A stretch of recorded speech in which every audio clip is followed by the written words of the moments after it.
So let me welcome all of you to today's second section of net coaching. So we have such an eminent resource person that we have heard his class yesterday. So sir, it was lot of energy was there in your class, and the way of answering the questions, it was amazing.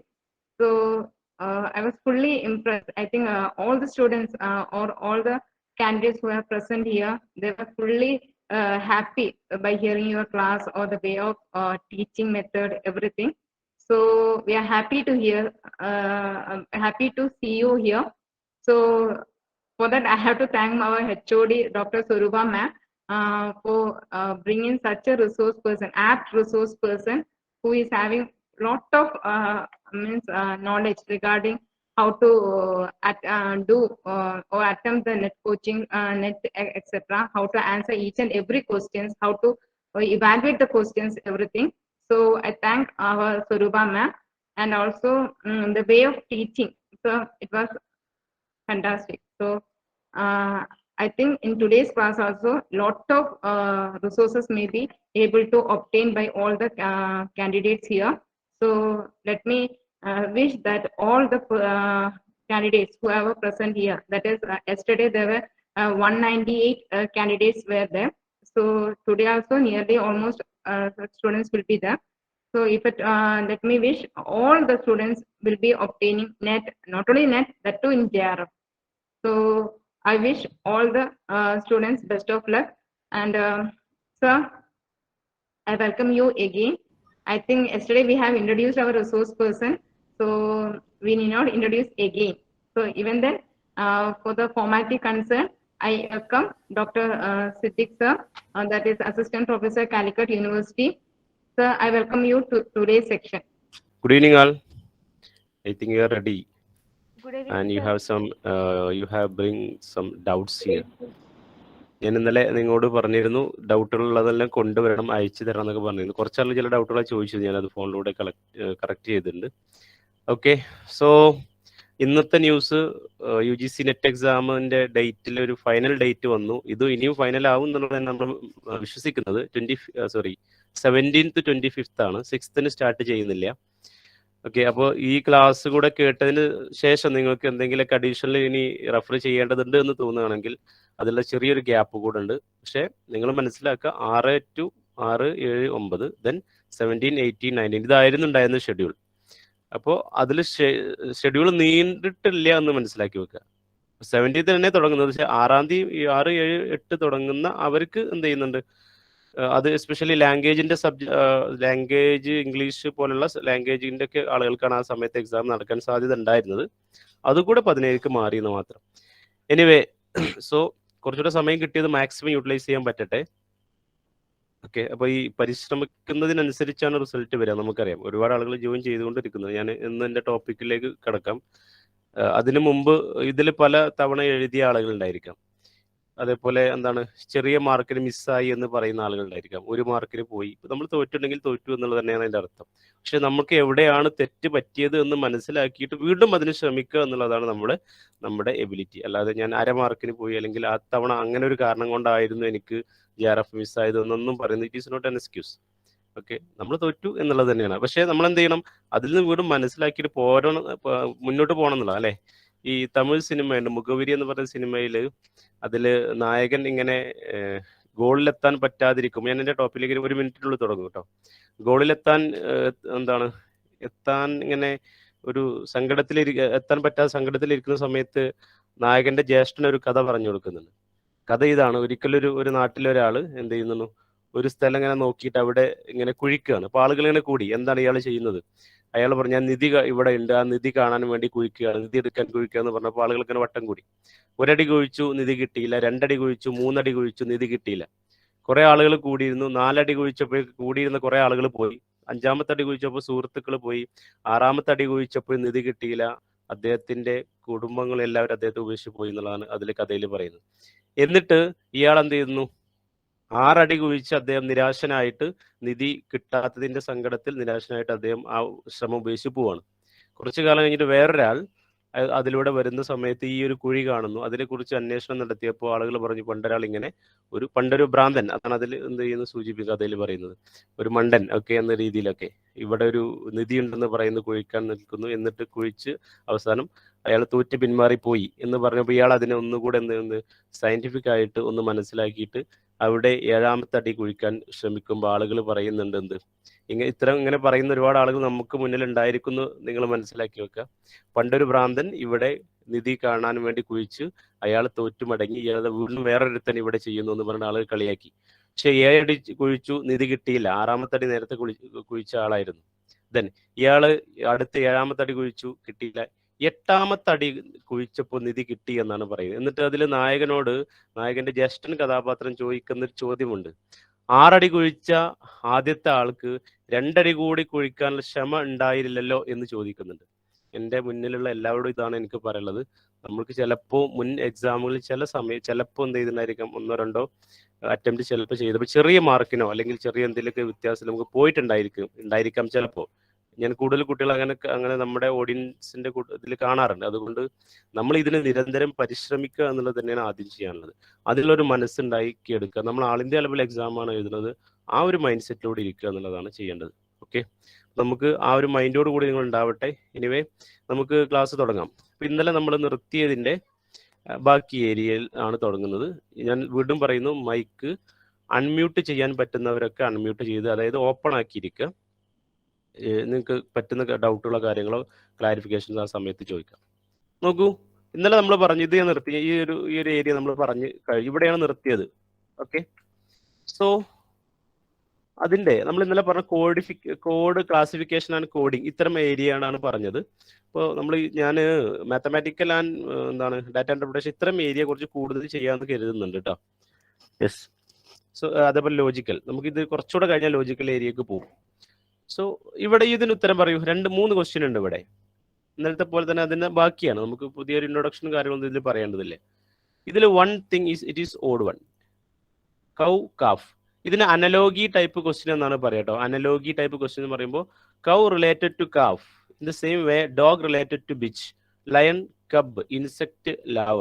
So which is the answer?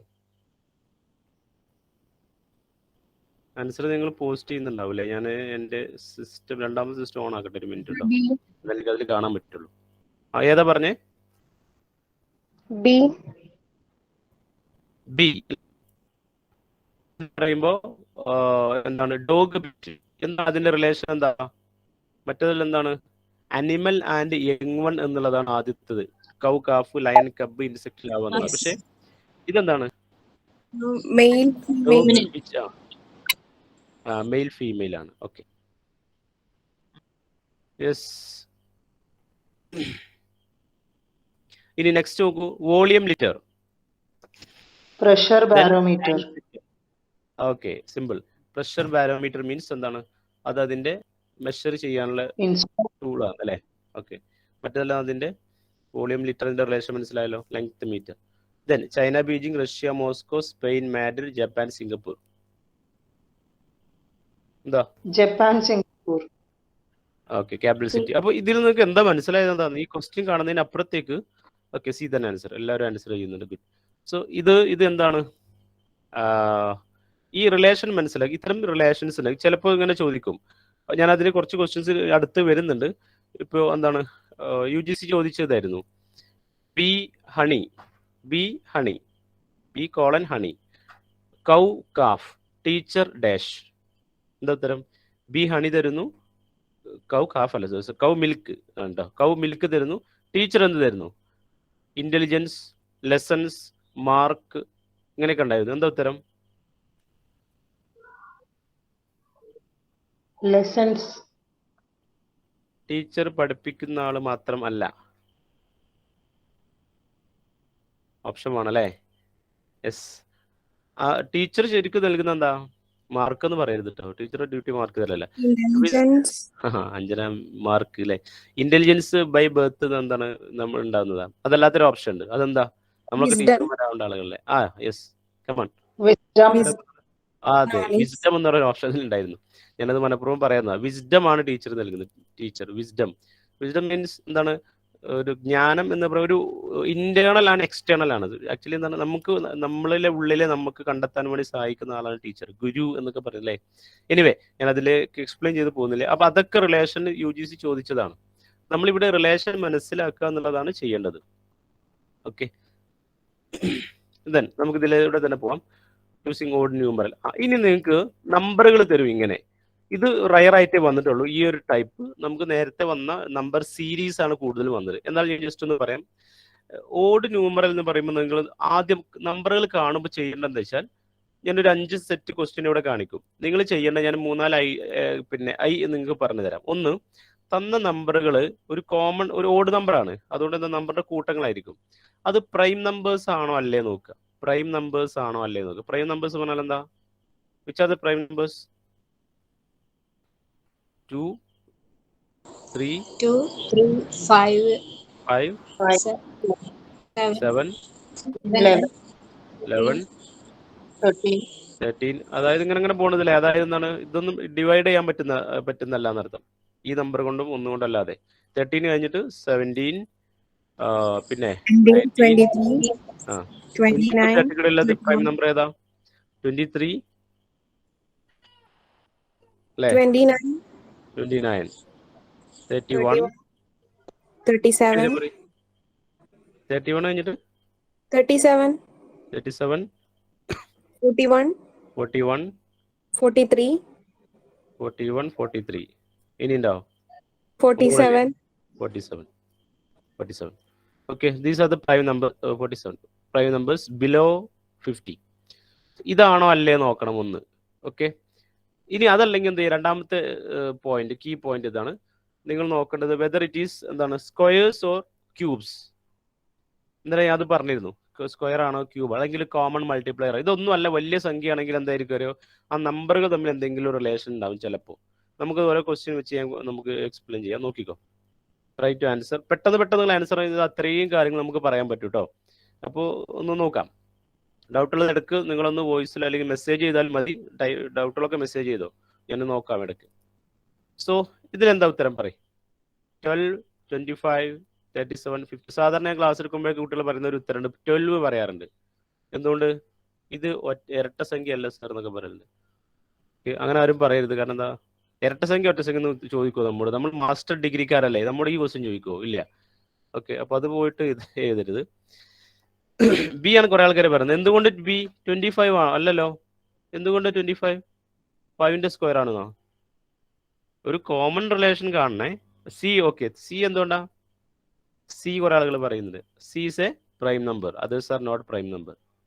57 എന്ന് പറയുന്നത് prime number അല്ല കേട്ടോ. 57 എന്താണ്, 19 into 3 എന്ന് പറഞ്ഞാൽ കേട്ടില്ല. 37 മാത്രമാണ് prime number. 37 മാത്രമാണ് പ്രൈം നമ്പർ. അതെ. ഓക്കെ, സോ അടുത്ത നോക്കാം നമുക്ക്. അടുത്ത ക്വസ്റ്റ്യൻ എന്താ നോക്കിക്കോ, വേഗം നോക്കിക്കോ. നിങ്ങളൊരു പേപ്പറും പെന്നൊക്കെ എടുത്ത് ഇരിക്കണേ. 28 ഡി. ബാക്കിയെല്ലാം ക്യൂബ്സ് ആണ്. ഓക്കെ, ഇവിടെ 27 ആയിരുന്നെങ്കിൽ ഉത്തരം മാറുമായിരുന്നു. എനിവേ നെക്സ്റ്റ്, ഇത് പറഞ്ഞോ. ഓക്കെ, കുറെ ആളുകൾ ഡി ആൻസർ പറയുന്നുണ്ട്. ഞാൻ പേരുകൾ വായിക്കാനില്ല, അത്രയും ആളുകൾ കമന്റ് ചെയ്യുന്നുണ്ട്. ഗുഡ്. 21 അല്ല. 21 അല്ല. സാന റാഫി 21 അല്ല. ഏതാ? സി. സി. Why C? എന്തുകൊണ്ട്? കാരണം പറയും.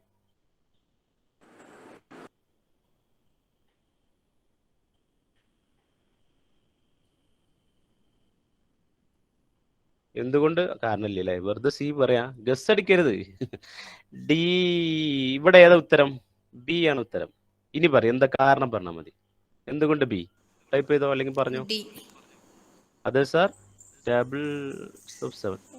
Multiples of 7. ഓക്കെ, യെസ്, ആ പേര് ഞാൻ ശ്രദ്ധിക്കാൻ പറഞ്ഞു. സരിക ആണ് തോന്നുന്നുണ്ട്.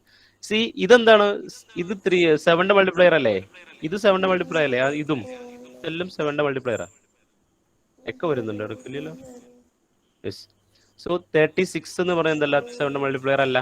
നമുക്ക് വേണമെങ്കിൽ ഒബ്ജക്ട് ചെയ്യാട്ടോ. ഇത് ഞാൻ ഒരു ക്ലാസ് പറഞ്ഞ കുട്ടി ഇത് ഇരട്ട സംഖ്യ അല്ലേ, അങ്ങനെയും പറഞ്ഞുകൂടെ ചോദിച്ചു, പറയാം, നോ പ്രോബ്ലം, അത് ആൻസർ ആണ്. പക്ഷെ നമുക്ക് ഇവിടെ നമ്മുടെ റേഞ്ചിനനുസരിച്ചുള്ള ആൻസർ ആകുമ്പോൾ ഇതാണ് ആൻസർ. നമ്മുടെ ചോദ്യം എന്താണ്, ഒറ്റ ഏതെന്ന്, ഓഡ് വൺ, ഓഡ് ന്യൂമറൽ, ഇതിൽ കൂടുതൽ പെടാത്ത എന്ന ചോദ്യം. പക്ഷെ നമ്മളവിടെ അങ്ങനെയാണ് അതിനെ അപ്രോച്ച് ചെയ്യുന്നത്, മനസ്സിലാക്കി വെക്കുക. ഓക്കെ, ഇതെന്താ?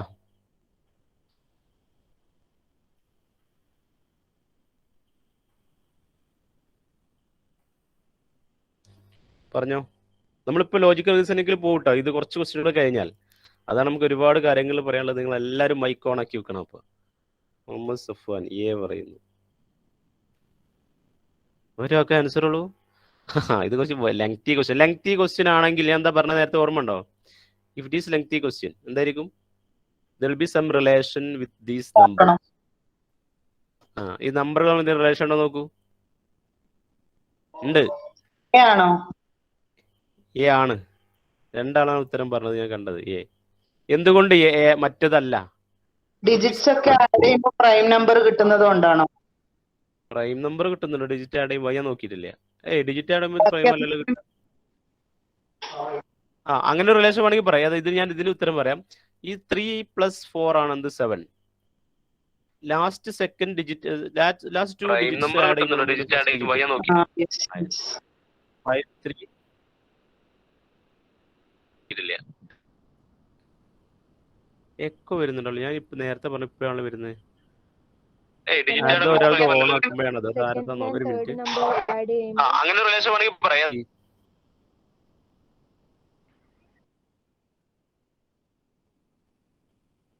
നിങ്ങൾക്ക് എക്കോ ആയിട്ട് വരുന്നുണ്ടോ? ഹലോ, സാധാരണ ഓൺ ആക്കാത്ത ആരോ ഒരാളൊന്ന് ഓൺ ആക്കിയിട്ടതാണ്. അത് നോക്കാട്ടോ. നിങ്ങൾ സെൽഫായിട്ട് നോക്കൂ, ആരും ഓൺ ആക്കുമ്പോഴാണ് ഇത്. ചില സെറ്റിന് എന്തോ ഒരു പ്രശ്നമുണ്ട്, ഇടയ്ക്ക് നമ്മൾ ഇങ്ങനെ ക്ലാസ് എടുക്കുമ്പോൾ മനസ്സിലാകുന്നുണ്ട്. അപ്പൊ അവരൊന്നും നോക്കിയാൽ ഇതിപ്പോ കുഴപ്പമില്ല, നോർമൽ. Okay, thank you.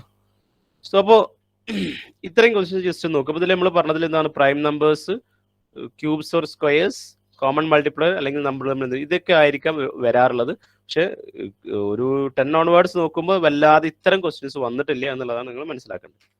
നമുക്കിനി വേറെ ടൈപ്പില്ല, എല്ലാത്തിലും ഇങ്ങനെ നിൽക്കുന്നില്ല. അനലോഗി ടൈപ്പ്, ഞാൻ നേരത്തെ അനലോഗി കുറച്ച് ക്വസ്റ്റ്യൻ കാണിച്ചെന്നു. അനലോഗി എന്ന് പറഞ്ഞാൽ എന്താ വെച്ചാൽ നമ്മൾ ലോജിക്കലി അനലോഗിയെ കുറിച്ച് വേറെ പറയാം. അനലോജിക്കൽ ആർഗ്യുമെന്റ് വേറെ പറയും. അനലോഗി എന്ന് പറഞ്ഞാൽ ഇത്രയേ ഉള്ളൂ, കമ്പാരിസൺ അല്ലെങ്കിൽ എന്താണ് സിമിലാരിറ്റി. അപ്പോൾ കുറേ സംഭവങ്ങൾ നേരത്തെ നമുക്ക് തന്നല്ലോ, കൗ കാഫ്, ലയൺ കബ്, ഇങ്ങനെ കുറേ സംഭവം തന്നല്ലോ. ഇതെന്താണ്? There is A similarity or comparison. അത് വെച്ച് നമ്മൾ നെക്സ്റ്റിലേക്ക് പോകണം. ഓക്കെ, അപ്പൊ ഇവിടെ എന്താണ്? അനലക്റ്റിക്സ്, സെൻഡ് അവസ്ഥ, തോറ, ഇതെന്താണ്? ഇത് നമ്മളെ ജനറൽ നോളജ് മാത്രം, ഞാൻ ഇവിടെ ഒന്നും പഠിപ്പിക്കില്ലേ. D, they are names of religious books, ഒരാൾ പറയുന്നു. അശ്വതി, വേറെ ആരും ഒരാൾ പറഞ്ഞു, കണ്ടില്ല. സിമ്പിൾ ആണ് അല്ലേ? റിലീജിയസ് ബുക്സിന്റെ നെയിംസ് ആണ് ഇതെല്ലാം. Okay, yes. ഇതേപോലെ ഇതൊക്കെ നമുക്ക് അറിയുന്നതായിരിക്കും വരും. പക്ഷെ എന്താ വെച്ചാല് ആ ഒരു സമയത്ത് നമുക്ക് സ്പീഡ് ചെയ്യാൻ പറ്റണം. പറഞ്ഞോ. Simple. Okay, chain link bridge. Okay, C ആണ്. കുറെ ആളുകൾ ആൻസർ ചെയ്യുന്നു. Good good.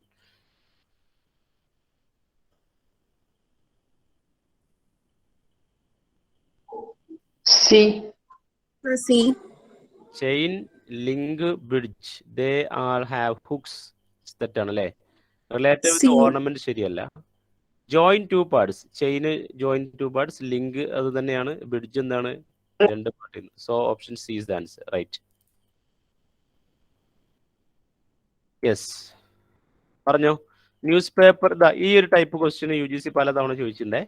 ന്യൂസ് പേപ്പർ, ഇതാണ് analogy type question. News paper press, newspaper പ്രസ്സിൽ വരുന്നു അല്ലെ, പ്രസ്സിൽ നിന്ന് വരുന്നു. In the same way as, അതാണ് ഇതിന്റെ അർത്ഥം. In the same way as cloth related to dash, factory, cloth factory, textile. Textiles. Newspaper പ്രസ്സിൽ അടിക്കുന്നതാ, പ്രിന്റിങ്, അതാ ഉദ്ദേശിച്ചത്. അങ്ങനെയാണെങ്കിൽ ഇവിടെ ന്യൂസ് പേപ്പർ വരണം.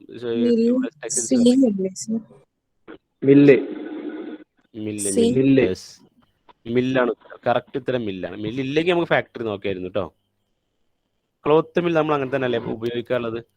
ഡോക്ടർ നേഴ്സ് എന്ന് പറയുമ്പോൾ ഇവിടെ സുപ്പീരിയർ സബോർഡിനേറ്റ് ആണ്. അങ്ങനെയാണെങ്കിൽ ഡാഷ് ഫോളോവർ, ഇവിടെ സബോർഡിനേറ്റ് തന്നിട്ടുണ്ട്. ഇതിന്റെ ഹെഡ് ആരാ? ഹെഡ് മീൻസ് ടോപ്പിലുള്ള ആളാരാ? leader, B, leader follower. Follow. ഇവിടെ മാനേജർ ആയിരുന്നെങ്കിലോ? താഴെ ആയിരുന്നെങ്കിൽ മാനേജർ ഡാഷ് പറയും. Subordinate. subordinate, സബോർഡിനേറ്റ് പറയുമ്പോൾ സുപ്പീരിയർ പറയണം. മാനേജർ താഴെ എംപ്ലോയർ ആവോ? മാനേജറും എംപ്ലോയറും ഏകദേശം ഒരേപോലെ ആയില്ലേ? മാനേജർ താഴെ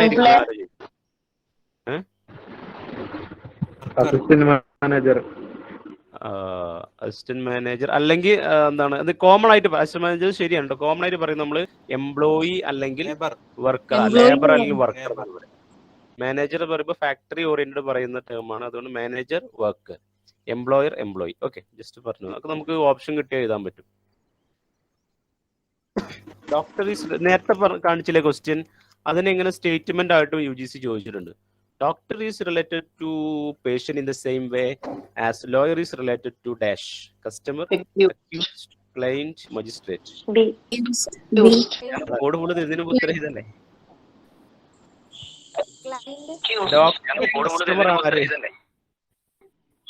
ഈ പ്രണയാർത്ഥം എന്ന് പറയുന്ന അവരാണോ ഓഫാക്കേണ്ടത്? Sorry, okay. എന്താ പറയുക, ഒക്കെ വന്നോണ്ടാ ഒന്ന് തോന്നുന്നത്. Thank U.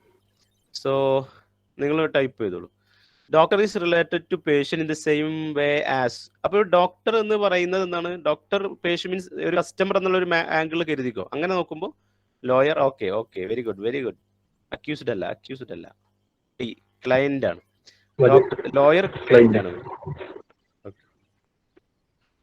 യെസ്, ഇപ്പൊ കുഴപ്പമില്ലല്ലേ? ഇത് ഇങ്ങനെയൊക്കെ കുറെ ക്വസ്റ്റ്യൻ വന്ന് നമ്മൾ പൊളിക്കും, പക്ഷെ ഒന്നേ വരുള്ളൂ കേട്ടോ, ഒറ്റ ക്വസ്റ്റ്യൻ വന്നാൽ. Museum is related to curator in the same way as prison is related to. വേഗം പറഞ്ഞോ.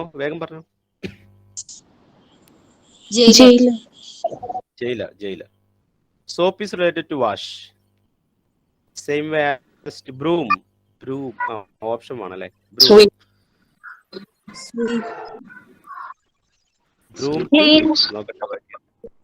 അല്ലെങ്കിൽ ക്ലീൻ വരാം.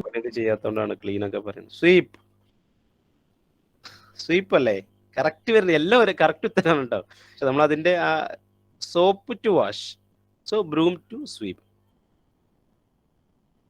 ഓക്കെ, ഇതാണ് ഞാൻ നേരത്തെ ചോദിച്ച ക്വസ്റ്റ്യൻ. ഇത് പറയണ്ടല്ലോ, UGC ചോദിച്ച question. B honey cow milk teacher dash wisdom ഒക്കെ ഞാൻ പറയുന്നില്ല. ഓക്കെ, അപ്പോൾ തൽക്കാലം മാത്തമാറ്റിക്കൽ റീസണിങ് തൽക്കാലം നമ്മളൊന്ന് മാറിയിരിക്കുകയാണ്. ഇനി അടുത്ത ടോപ്പിക്കിലേക്ക് പോവാണ്. ഇനി നമുക്ക് ഒരുപാട് ടോപ്പിക്ക് പോകാണ്ട്. ലോജിക്കൽ റീസണിങ്, ഇതിന് ഞാൻ ഒരുപാട് സമയം എടുക്കാൻ സാധ്യത ഉണ്ട്. അതുകൊണ്ട് ഇനി ഇതിന് ശേഷം പറയാനുള്ളത് എന്താണ്? ICT കമ്മ്യൂണിക്കേഷൻ നമ്മൾ ജസ്റ്റ് പറഞ്ഞു തോന്നുന്നുണ്ട്. ICT ഡാറ്റ ഇന്റർപ്രിട്ടേഷൻ ഞാൻ സമയം എടുത്തിട്ട് പറയും. പിന്നെന്താണ്? Higher education, okay, people and environment. അപ്പോൾ ഞാൻ ഇതിൽ കുറച്ച് കാര്യങ്ങൾ നിങ്ങൾ എല്ലാവരും ആക്ടിവേറ്റ് ഇരിക്കുക. ഇത് ഞാനൊരു അരമണിക്കൂർ പ്രസന്റ് ചെയ്യാൻ സാധ്യത ഉണ്ട്. ചിലപ്പോൾ ഇതിൽ കുറെ കണ്ടന്റ് അനുസരിച്ച് എന്തെങ്കിലും ഏരിയ ഇതിലാണെങ്കിൽ ഡൗട്ട് ഉണ്ടാവാൻ സാധ്യതയുള്ള എനിക്ക് തോന്നുന്നത് പുതിയ ഏതെങ്കിലും നിങ്ങൾക്ക് ഡൗട്ടായി നിൽക്കുന്ന ഏരിയ ഉണ്ടെങ്കിൽ അത് അപ്പം തന്നെ ചോദിക്കാൻ അത് ഇവിടെ എക്സ്പ്ലെയിൻ ചെയ്യാം. അപ്പോൾ ഞാനതിലൊരു ഹോളിസ്റ്റിക് വ്യൂ ആദ്യം തരാം. ഇതിന്റെ സിലബസ് ഇതാണ്. അണ്ടർസ്റ്റാൻഡിംഗ് ദ സ്ട്രക്ചർ ഓഫ് ആർഗ്യുമെന്റിന്റെ form, structure of categorical proposition, mood and figure, formal informal fallacies, use of language, connotation, denotation, classical square of position. അടുത്തത് deductive and inductive reasoning, analogies, Venn diagram, പിന്നെ Indian logic. ഞാൻ syllabus പറഞ്ഞ ഒന്നുകൂടെ അതിലേക്ക് പോവാട്ടോ. എന്താ അങ്ങനെ പോകാൻ തോന്നുന്നുണ്ട? ഇന്ത്യൻ ലോജിക് എന്ന് പറഞ്ഞാൽ എന്താണ്? Source of knowledge to Indians, especially അവർ Hindu text, that is Vedas and Upanishad, then Buddhist text and philosophy, Hindu philosophy, Buddhist philosophy and Jainist philosophy. അതിന് എന്താണ്? Orthodox philosophy and heterodox philosophy എന്ന് പറയുന്ന രണ്ട് രീതിയിൽ ക്ലാസിഫൈ ചെയ്യുന്നുണ്ട്. ശ്രദ്ധിക്കണം, ഞാൻ പറഞ്ഞ വേർഡ് ശ്രദ്ധിച്ചോ. ഓർത്തഡോക്സ് ഫിലോസഫി എന്ന് പറഞ്ഞാൽ those philosophies that support Vedas. Okay, Vedic authorities support ചെയ്യുന്നതിനാണ് ഓർത്തഡോക്സ് ഫിലോസഫി എന്ന് പറയാം. ഫിലോസഫി പഠിച്ച ആളുകൾ കൂട്ടത്തിലുണ്ടെങ്കിൽ അവർക്ക് കാര്യങ്ങൾ മനസ്സിലാവും. ഹെറ്ററോഡോക്സ് ഫിലോസഫി എന്ന് പറഞ്ഞാൽ heterodox philosophy means those who are not supporting this Vedic authority, especially religion എന്ന് പറയുന്ന ഒരു കോൺസെപ്റ്റിലേക്ക് പോവാത്ത ഫിലോസഫി. ഓക്കെ, അപ്പൊ അതിൽ പറയുന്ന ഇന്ത്യയിലെ സോഴ്സ് ഒരാൾക്ക് എങ്ങനെയാണ് അറിവ് കിട്ടുക എന്നുള്ളതാണ് പറയുന്നത്. പ്രത്യക്ഷ മീൻസ് പെർസെപ്ഷൻ. നമ്മൾ ചില കാര്യങ്ങൾ കണ്ടിട്ട് മനസ്സിലാക്കിയിട്ട് സ്മെല്ല് ചെയ്തിട്ട് അറിവ് കിട്ടും അല്ലേ? ഇവിടെ ഇന്ത്യൻ ഫിലോസഫിയിൽ എസ്പെഷ്യലി വേദിക് ഫിലോസഫിയിലൊക്കെ എന്ത് പറയുന്നുണ്ടോ, you have internal and external philosophy, sorry internal and external perception. നമുക്ക് എന്താണ് ഒരു ജ്ഞാനം എന്നൊക്കെ പറയില്ലേ, ഉള്ളിൽ നിന്ന് ചില മുനിമാർക്കൊക്കെ ചില എന്താണ് നമ്മുടെയൊക്കെ ബാഹ്യമല്ലാത്ത ചില കഴിവുകളുണ്ടെന്ന് പറയില്ലേ, അതാണ് internal perception. Internal. External means ഞാൻ കാണുന്നു, കണ്ടിട്ട് ഞാൻ ഒരു കുട്ടി ഇങ്ങനെ കരയുന്നത് കാണുമ്പോൾ ഞാൻ പറയുകയാണെന്ന് ആ കുട്ടിക്ക് എന്തോ സങ്കടം അല്ലെങ്കിൽ എന്തോ ബുദ്ധിമുട്ട്, that's my perception, that's A knowledge. ആ കുട്ടി കരയാണ് എന്നുള്ളതും അത് ഞാൻ കേട്ടിട്ടാണ് അല്ലെങ്കിൽ കണ്ടിട്ടാണ് എനിക്കത് മനസ്സിലാവുന്നത്. ആ കുട്ടിക്ക് സങ്കടമുണ്ട് എന്നുള്ളത് ഞാൻ മനസ്സിലാക്കി എങ്ങനെയാണ്, it is by using my sensory organs. So that is external perception. ഇങ്ങനെ നമുക്ക് അറിവ് കിട്ടും എന്നുള്ളതാണ് പറഞ്ഞത്. കാര്യം മനസ്സിലായോ? അതിന് ഓർഡിനറി എക്സ്ട്രാ ഓർഡിനറി എന്ന് പറയാൻ പറ്റില്ലേ? പറയാം. ഓർഡിനറി എക്സ്ട്രാ ഓർഡിനറി എന്ന് പറയുന്നത് നമ്മൾ ഇന്റേണൽ എന്ന് പറഞ്ഞത്. നമ്മളെന്താ അതിന് പറയാം, നിങ്ങൾ ഈ 7ാം അറിവ് എന്ന് പറഞ്ഞ സിനിമ കണ്ടില്ലേ, അതിൽ ഈ എക്സ്ട്രാ ഓർഡിനറി ഒരു ഇതാ കാണിക്കുന്നത്. എനിവേ ഞാൻ അതിലേക്ക് പോലെ അനുമാന എന്താ ഇൻഫറൻസ്, ഡാറ്റ നമ്മൾ ഒബ്സർവ് ചെയ്തതിന്റെ അടിസ്ഥാനത്തിൽ പറയുന്ന ഇൻഫർമേഷൻ അനുമാനം. അപ്പൊ ഞാനിങ്ങനെ ഒരു മലയിലേക്ക് നോക്കുന്നു, അവിടെ ഇങ്ങനെ പുക ഉയരുന്നുണ്ട്. ഓക്കെ, അപ്പൊ ഞാൻ ആ പുക കണ്ട് ഞാൻ പറയണത് there is some smoking is, ഞാൻ പറയുന്നത് അല്ല ഫോഗ് ഈസ്. അപ്പൊ ഞാൻ പറയണത് അവിടെ ഫയർ ഉണ്ട് എന്ന് ഞാൻ അനുമാനിക്കുന്നത് എന്തിന്റെ ബേസിലാണ്? ത്രൂ സം റീസൺ, അതിന് ഹേതു എന്നാണ് അതിന് പറയാം. ഹേതു, HETU, ഹേതു എന്ന് പറഞ്ഞാൽ എന്താ? റീസൺ. ഓക്കെ, ആൻഡ് ദൃഷ്ടാന്തം. ഞാൻ ചില എക്സാമ്പിളിലൂടെ അല്ലാതെ ഞാൻ വിസിബിൾ ആയിട്ട് ചില കാര്യങ്ങൾ കാണുന്നു, ആ കണ്ടത് എൻ്റെ പ്രീവിയസ് എക്സ്പീരിയൻസിന്റെ ബേസിൽ ഞാൻ പറയണത് ദർ ഈസ് ഫയർ ബിക്കോസ് അവിടെ ഇങ്ങനെ എന്തുണ്ട്, പുക ഇങ്ങനെ ഉയരുന്നുണ്ട്. ദിസ് ഈസ് അനുമാനം. ഞാൻ ഇങ്ങനെയൊക്കെ പറയുമ്പോൾ ആദ്യമായി കേൾക്കുന്ന ആളുകൾക്ക് ആകെ ഭ്രാന്തം, എന്താണ് ഇയാൾ പറയുന്നത് എന്നൊക്കെ തോന്നി ലെഫ്റ്റ് ആവും. ഓക്കെ, അതുകൊണ്ട് ലെഫ്റ്റ് ആവേണ്ട. ഇതിന്റെ മീനിങ് ആണ് തൽക്കാലം ബേസിക് നിങ്ങൾ പഠിക്കുന്നത്. ഉപമാന നമ്മൾ അനലോഗി പറഞ്ഞ ശബ്ദ, അതേപോലെ അർത്ഥപട്ടി എന്നൊക്കെ വായിക്കുള്ളത്. ഇത് അർത്ഥാപതി എന്നത് വായിക്കട്ടോ. ഇംപ്ലിക്കേഷൻ, അതായത് എന്താണ്, ഒരു സിറ്റുവേഷൻ അനുസരിച്ച് നമ്മൾ ഒരു സിറ്റുവേഷൻ കണ്ടിട്ട് നമ്മൾ പറയുന്നത് ഇതിങ്ങനെയാണെങ്കിൽ ഇതിങ്ങനെ ആയിരിക്കും. ഓക്കെ, അനുപലബ്ധി അതിന്റെ നോൺ അപ്രിഹെൻഷൻ. അപ്പൊ ഈ 6 പോയിന്റിനും അതിന്റെ മീനിങ് നിങ്ങൾ മനസ്സിലാക്കി വെക്കുക. Means of knowledge, especially Indian Indian ഫിലോസഫിയിൽ സപ്പോർട്ട് ചെയ്യുന്ന 6 സോഴ്സ് ഓഫ് നോളജ് ഏതാണ്? അപ്പൊ നിങ്ങൾക്ക് ഒരു അറിവ് എങ്ങനെ കിട്ടിയത്? നിങ്ങൾക്ക് ഒരാൾ പറഞ്ഞു തന്നു. ഇപ്പൊ ഞാൻ പറയണത് പ്രത്യക്ഷ എന്ന് പറഞ്ഞാൽ ഇന്റേണൽ ആൻഡ് എക്സ്റ്റേണൽ ഉണ്ട്, ഞാൻ നിങ്ങൾക്ക് പറഞ്ഞു തന്നു പറയുമ്പോൾ ഇറ്റ് ഈസ് ബൈ വേർഡ് അല്ലെ, ടെസ്റ്റിമണി എന്നൊക്കെ പറയാം. അതാണ് സോഴ്സ് ഓഫ് നോളജ്. ഇതേപോലെ നമുക്ക് പല നോളജുകളുണ്ട്. അതിന് നമുക്ക് ഇങ്ങനെ പറയാം, സാൻസ്ക്രിറ്റ് വേർഡാണ് പ്രത്യക്ഷ, അനുമാന, ഉപമാന, ശബ്ദ, അർത്ഥാപതി ആൻഡ് അനുപലബ്ധി. ഇതാണ് ഈ ഇന്ത്യൻ ഫിലോസഫിയിൽ പറയുന്നത്. അത് നമുക്ക് വല്ലാതെ പറയാനുള്ള ഒരു എന്താണ്. അപ്പൊ ഇത്ര ഒരു ബേസിക് പോയിന്റ് മനസ്സിലാക്കും. ഞാൻ ഇതിലേക്ക് ഒന്ന് കടന്നു വരികയാണ്. നോക്കൂ, ഫസ്റ്റ് സ്റ്റേറ്റ്മെന്റ് എന്താണ്?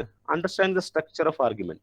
ഓക്കെ, അപ്പൊ ഞാൻ പറയും, നിങ്ങൾ പെട്ടെന്ന് എഴുതിക്കോ, ഡൗട്ട് വന്നാൽ ചോദിക്കും. ഞാനതൊരു ഹോളിസ്റ്റിക് വ്യൂ മാത്രം പറയാണ്. ഇടയ്ക്ക് ഏതെങ്കിലും അഡീഷണൽ പറയേണ്ട സംഭവം ഞാൻ അതും പറഞ്ഞുതരാം. ഓക്കെ, നിങ്ങൾ കൂടെ ഉണ്ടായാൽ മതി, എനിക്ക് ഇങ്ങനെ റിപ്ലൈ തന്നാൽ മതി. റെഡി? സോ പേന എടുത്തോ, എഴുതിക്കോ. സ്ട്രക്ചർ ഓഫ് ആർഗ്യുമെന്റ് നമ്മൾ ഒന്നാമത് പറഞ്ഞത്. അപ്പൊ ഞാനിങ്ങനെ മൗസ് കൊണ്ട് എഴുതണം, അതിൻ്റെതായ ചില ബുദ്ധിമുട്ടുണ്ടാവും കേട്ടോ. അത് ഞാൻ ജസ്റ്റ് കുറച്ച് എഴുതുന്നു, നിങ്ങൾ കൂടെ എഴുതുക. ആർഗ്യുമെന്റ് എന്ന് പറഞ്ഞാൽ എന്താ? ആർഗ്യുമെന്റ് മീൻസ് എന്താണ്? Statements followed by conclusion, that is called argument. Statement plus conclusion. കുറച്ച് സ്റ്റേറ്റ്മെന്റുകൾ ഉണ്ടാവും, 1-2 സ്റ്റേറ്റ്മെന്റ് ഉണ്ടാവും, അല്ലെങ്കിൽ ഒരു സ്റ്റേറ്റ്മെന്റ് ഇങ്ങനെ പറഞ്ഞിട്ട് ഞാനതൊക്കെ എക്സാമ്പിൾ കാണിക്കാം. Followed by a conclusion is called argument. Argument clear ആയല്ലോ? We have 3 kinds of argument in our logical reasoning. One is deductive reasoning. ആരൊന്നും ഉണ്ടാത്ത എന്താ? Deductive reasoning. ഓക്കെ ആണല്ലോ അല്ലെ? Inductive reasoning and analogical reasoning. Okay, deductive reasoning means okay question, thank you. So deductive reasoning means എന്താണ്? We will move. ഞാനിതൊക്കെ just അതിന്റെ തിയറിയുടെ meaning പറഞ്ഞു, ഞാൻ അതിന്റെ എക്സാമ്പിൾ പറഞ്ഞുതരാം, അപ്പോൾ ഒന്നും കൂടെ മനസ്സിലാവും. ഒരു സ്റ്റേറ്റ്മെന്റ് എങ്ങനെയായിരിക്കും? ഒരു ജനറൽ സ്റ്റേറ്റ്മെന്റ് പറയും, ജനറൽ ടു പർട്ടിക്കുലർ കൺക്ലൂഷൻ ആയിരിക്കും ഉണ്ടാവുക. നോക്കൂ, 2013 മുമ്പ് നിങ്ങൾ ഈ നെറ്റ് എക്സാം എഴുതാൻ പോവുകയാണെങ്കിൽ ഡിഡക്റ്റീവ് മീൻസ് ഡിഡക്റ്റീവ് മീൻസ് എന്താണ്? ജനറൽ ടു പർട്ടിക്കുലർ, അത്ര മാത്രം പഠിച്ചാൽ മതിയായിരുന്നു. ഇപ്പൊ അങ്ങനല്ല ചോദിക്കുന്നത്. ഇപ്പോ ഇതിന്റെ ചില ക്വസ്റ്റ്യൻ ഞാൻ കാണിക്കാം ലാസ്റ്റ്. അപ്പൊ നിങ്ങൾക്ക് മനസ്സിലാവും ഇത് എന്താണ് സംഭവം. ഇതിന്റെ കോൺസെപ്റ്റ് ആണ് UGC ചോദിക്കുന്നത്. ക്വസ്റ്റ്യൻ പേപ്പർ അനലൈസ് ചെയ്ത് നിങ്ങൾക്ക് മനസ്സിലാവും. കോൺസെപ്റ്റ് ലെവൽ കാര്യങ്ങളാണ് ചോദിക്കുന്നത്. കോൺസെപ്റ്റ് ശരിക്കും മനസ്സിലാക്കണം. അപ്പൊ ഇതൊന്ന് മനസ്സിലാക്കി പോയാൽ മതി, അല്ലാതെ ഒന്നും ഇങ്ങനെ പഠിക്കാനൊന്നുമില്ല. ഡിഡക്റ്റീവ് എന്ന് പറഞ്ഞാൽ എന്താ? ജനറൽ സ്റ്റേറ്റ്മെന്റുകൾ പറയും, ഒരു ജനറൽ സ്റ്റേറ്റ്മെന്റ് പറയും, എന്നിട്ട് ഒരു പർട്ടിക്കുലർ കൺക്ലൂഷനിലേക്ക് പോകും. എക്സാമ്പിൾ ഇതേ ഉള്ളൂ. ഏറ്റവും എല്ലാ ക്ലാസ്സുകളും നിങ്ങൾ ഇത് കേൾക്കും. അല്ലെങ്കിൽ നിങ്ങൾ എവിടെ ഡിഡക്റ്റീവ് റീസണിങ് പഠിക്കുന്നു അവിടെയൊക്കെ ഇതിന്റെ ക്ലാസിക്കൽ എക്സാമ്പിൾ ഇതാണ്. All men are mortal. All men are mortal. Socrates is a man, therefore Socrates is mortal എന്ന് പറയുന്നത് നമ്മുടെ ഡിഡക്റ്റീവ് റീസണിങ്ങിന് എക്സാമ്പിൾ ആണ്. ഓൾ മെൻ ഒരു ജനറൽ സ്റ്റേറ്റ്മെന്റ് അല്ലേ? Socrates is a man, therefore ഈ കൺക്ലൂഷൻ എന്തായിരിക്കും? ഒരു പർട്ടിക്കുലർ കൺക്ലൂഷൻ നമ്മൾ പറയും സോക്രട്ടീസ് മോർട്ടൽ ആണ് എന്ന് നമ്മൾ പറയുന്നതാണ് എന്ത്? Deductive reasoning example. മനസ്സിലായോ? ഇത് നമ്മൾ തിരിച്ചു പറയണം എങ്ങനെ? Socrates is a man, he's mortal. Aristotle is a man, he's mortal. Plato is a man, he's mortal. therefore all men are mortal. Conclusion എന്താ പറയുന്നത്? therefore all men are mortal. ഈ രീതിയിൽ നമ്മൾ പറയുകയാണെങ്കിൽ, ഇങ്ങനെ തന്നെ പറഞ്ഞോളാം എന്നില്ല, പക്ഷേ ഈ രീതിയിൽ പറയുകയാണെങ്കിൽ അതിന് നമ്മൾ ഇൻഡക്റ്റീവ് റീസണിങ് എന്നാണ് പറയുന്നത്. Inductive reasoning it moves, okay Aswathy good. Inductive reasoning moves from particular to general. Yes, particular to general. മറ്റേ നമ്മൾ എന്താ പറഞ്ഞത്? General to particular. ഈ രണ്ട് കാര്യം ക്ലിയർ ആണോ അല്ലേ? രണ്ടാണെങ്കിൽ message. Yes, sir. Clear, sir. Yes. Okay, ആണ്. Thank you.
Hello, sir.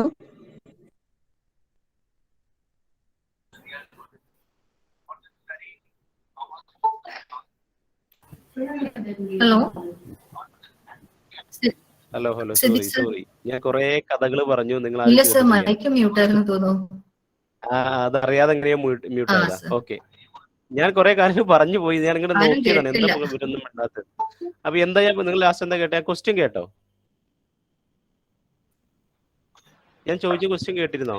എല്ലാവർക്കും clear. ഇല്ല അല്ലേ? ക്ലിയർ ആയോ എന്ന് മാത്രം ചോദിച്ചതേ കേട്ടുള്ളൂ. ഏതാ ചോദിച്ചു? ക്ലിയർ ആയോ? ക്ലിയർ ആണോ? അതെ, അതെ. Clear ആയോ? ഓക്കെ, ഞാൻ ക്വസ്റ്റ്യൻ ചോദിക്കാം. ഇത്രയേ ഉള്ളൂ. ഒരാള് എന്താണ് പുതിയ അറിവ് നേടാൻ വേണ്ടി പോകുന്നത്. A person is moving to get new knowledge. അപ്പൊ ഞാൻ ഇപ്പോഴും കൊറോണ ഒക്കെ പറഞ്ഞത് നിങ്ങൾ അത് കേട്ടില്ല അല്ലേ? ഇപ്പോ കൊറോണയുടെ റീസണെ കുറിച്ച് അന്വേഷിക്കാൻ വേണ്ടി ഇങ്ങനെ അവർ പോയി, അങ്ങനെ അവസാനം കൊണ്ട് ഇതാണ് കൊറോണയ്ക്ക് റീസൺ എന്ന് നമ്മൾ കൺക്ലൂഷനിലെത്തി. ഫോർ എക്സാമ്പിൾ, ഇതൊരു പുതിയ അറിവ് നേടാൻ വേണ്ടി, ന്യൂ നോളജ് കിട്ടാൻ വേണ്ടി ആളുകൾ ഉപയോഗിക്കുന്ന മെത്തേഡ് ഇൻഡക്റ്റീവ് ആണോ, ഡിഡക്റ്റീവ് ആണോ, അതോ വേറെ എന്തെങ്കിലും ആണോ, അനലോജിക്കൽ ആണോ? ഇൻഡക്റ്റീവ്. ഓക്കെ, 2017 UGC ചോദിച്ച ക്വസ്റ്റ്യൻ ഇൻഡക്റ്റീവ് മെത്തേഡ് ആണത്. കാരണം ഇൻഡക്റ്റീവ് മെത്തേഡ് ആണ് നമ്മൾ അങ്ങനെ ഇപ്പോ പോലീസ് ഇൻവെസ്റ്റിഗേഷനൊക്കെ ഉപയോഗിക്കുന്ന മെത്തേഡ് എന്നാണ് ഇൻഡക്റ്റീവ് മെത്തേഡ്. നമ്മളിങ്ങനെ എന്ത് ചെയ്യും? ഇയാളെ നോക്കും, എക്സ് ആണോ വൈ ആണോ സെഡ് ആണോ, ഇങ്ങനെ അവസാനം എന്ത് ചെയ്യും? ഒരു കൺക്ലൂഷൻ എത്തും, ഹീസ് ദ അല്ലേ? അപ്പോൾ ഇൻവെസ്റ്റിഗേഷൻ പറയുമ്പോൾ നിങ്ങൾ അതിന് ഇൻഡക്റ്റീവ് ഡിഡക്റ്റീവ് അല്ലേന്ന് തോന്നണ്ട. ഒരു ഇഷ്യൂവിന് അവസാനം നമ്മൾ സൊല്യൂഷൻ പറയുന്നതാണ് എന്ത്? അതായത് ഒരു ജനറലൈസ് തിയറിയിലേക്ക് കൊണ്ടുവരുന്നതൊക്കെ എന്താണ്? ഇൻഡക്റ്റീവ് ആണ്. അപ്പോൾ ഈ ചോദ്യം 17 ചോദിച്ചത് ഇങ്ങനെയാണ്: ന്യൂ നോളജ് അക്വയർ ചെയ്യുന്ന ആളുകൾ ഉപയോഗിക്കുന്ന മെത്തേഡ്. ഇപ്പോഴും ഓഡിബിൾ അല്ലേ? ആരും ഓഡിബിൾ ഇപ്പോ അല്ലാതെ Audible Audible ആണ്. ഓക്കെ, നേരത്തെ മെസ്സേജ് ഇപ്പോൾ വന്നായിരിക്കും. ഓക്കെ, അപ്പോൾ ഞാൻ അയ്യോ കണക്ഷനൊക്കെ പോയല്ലോ. പറഞ്ഞ ഇത്രയേ ഉള്ളൂ. എന്താ പറഞ്ഞ പോയിന്റ്? യെസ്, എനിവേ പെട്ടെന്ന് അത് മൈൻഡ് പോയി. സോ 2017 ചോദിച്ചതിന് ശേഷം UGC ചോദിച്ച ചോദ്യം എന്താ അറിയോ? ഇതേ ക്വസ്റ്റ്യൻ റിപ്പീറ്റ് ചെയ്തു, വേറെ ഒരു ആംഗിളിലൂടെ ചോദിച്ചു. അതായത് പുതിയ അറിവുണ്ടാക്കാൻ ആളുകൾ എന്ത് മെത്തേഡ് ഉപയോഗിക്കുന്നു. അവിടെ ഇൻഡക്റ്റീവ് ഉണ്ട്, ഡിഡക്റ്റീവ് ഉണ്ട്, സയന്റിഫിക് ഉണ്ട്, അനലോജി ടൈപ്പ് ഉണ്ട്. അവിടെ നിങ്ങൾ ഉത്തരം ഇതിന്റെ സയന്റിഫിക് ആണ്. സയന്റിഫിക് ഉത്തരം ഉണ്ടെങ്കിൽ ഇത് 18ലെ ക്വസ്റ്റ്യൻ പേപ്പറിൽ ഈ ക്വസ്റ്റ്യൻ ഞാൻ അതിന്റെ എന്താ ലാസ്റ്റ് പറയാട്ടോ.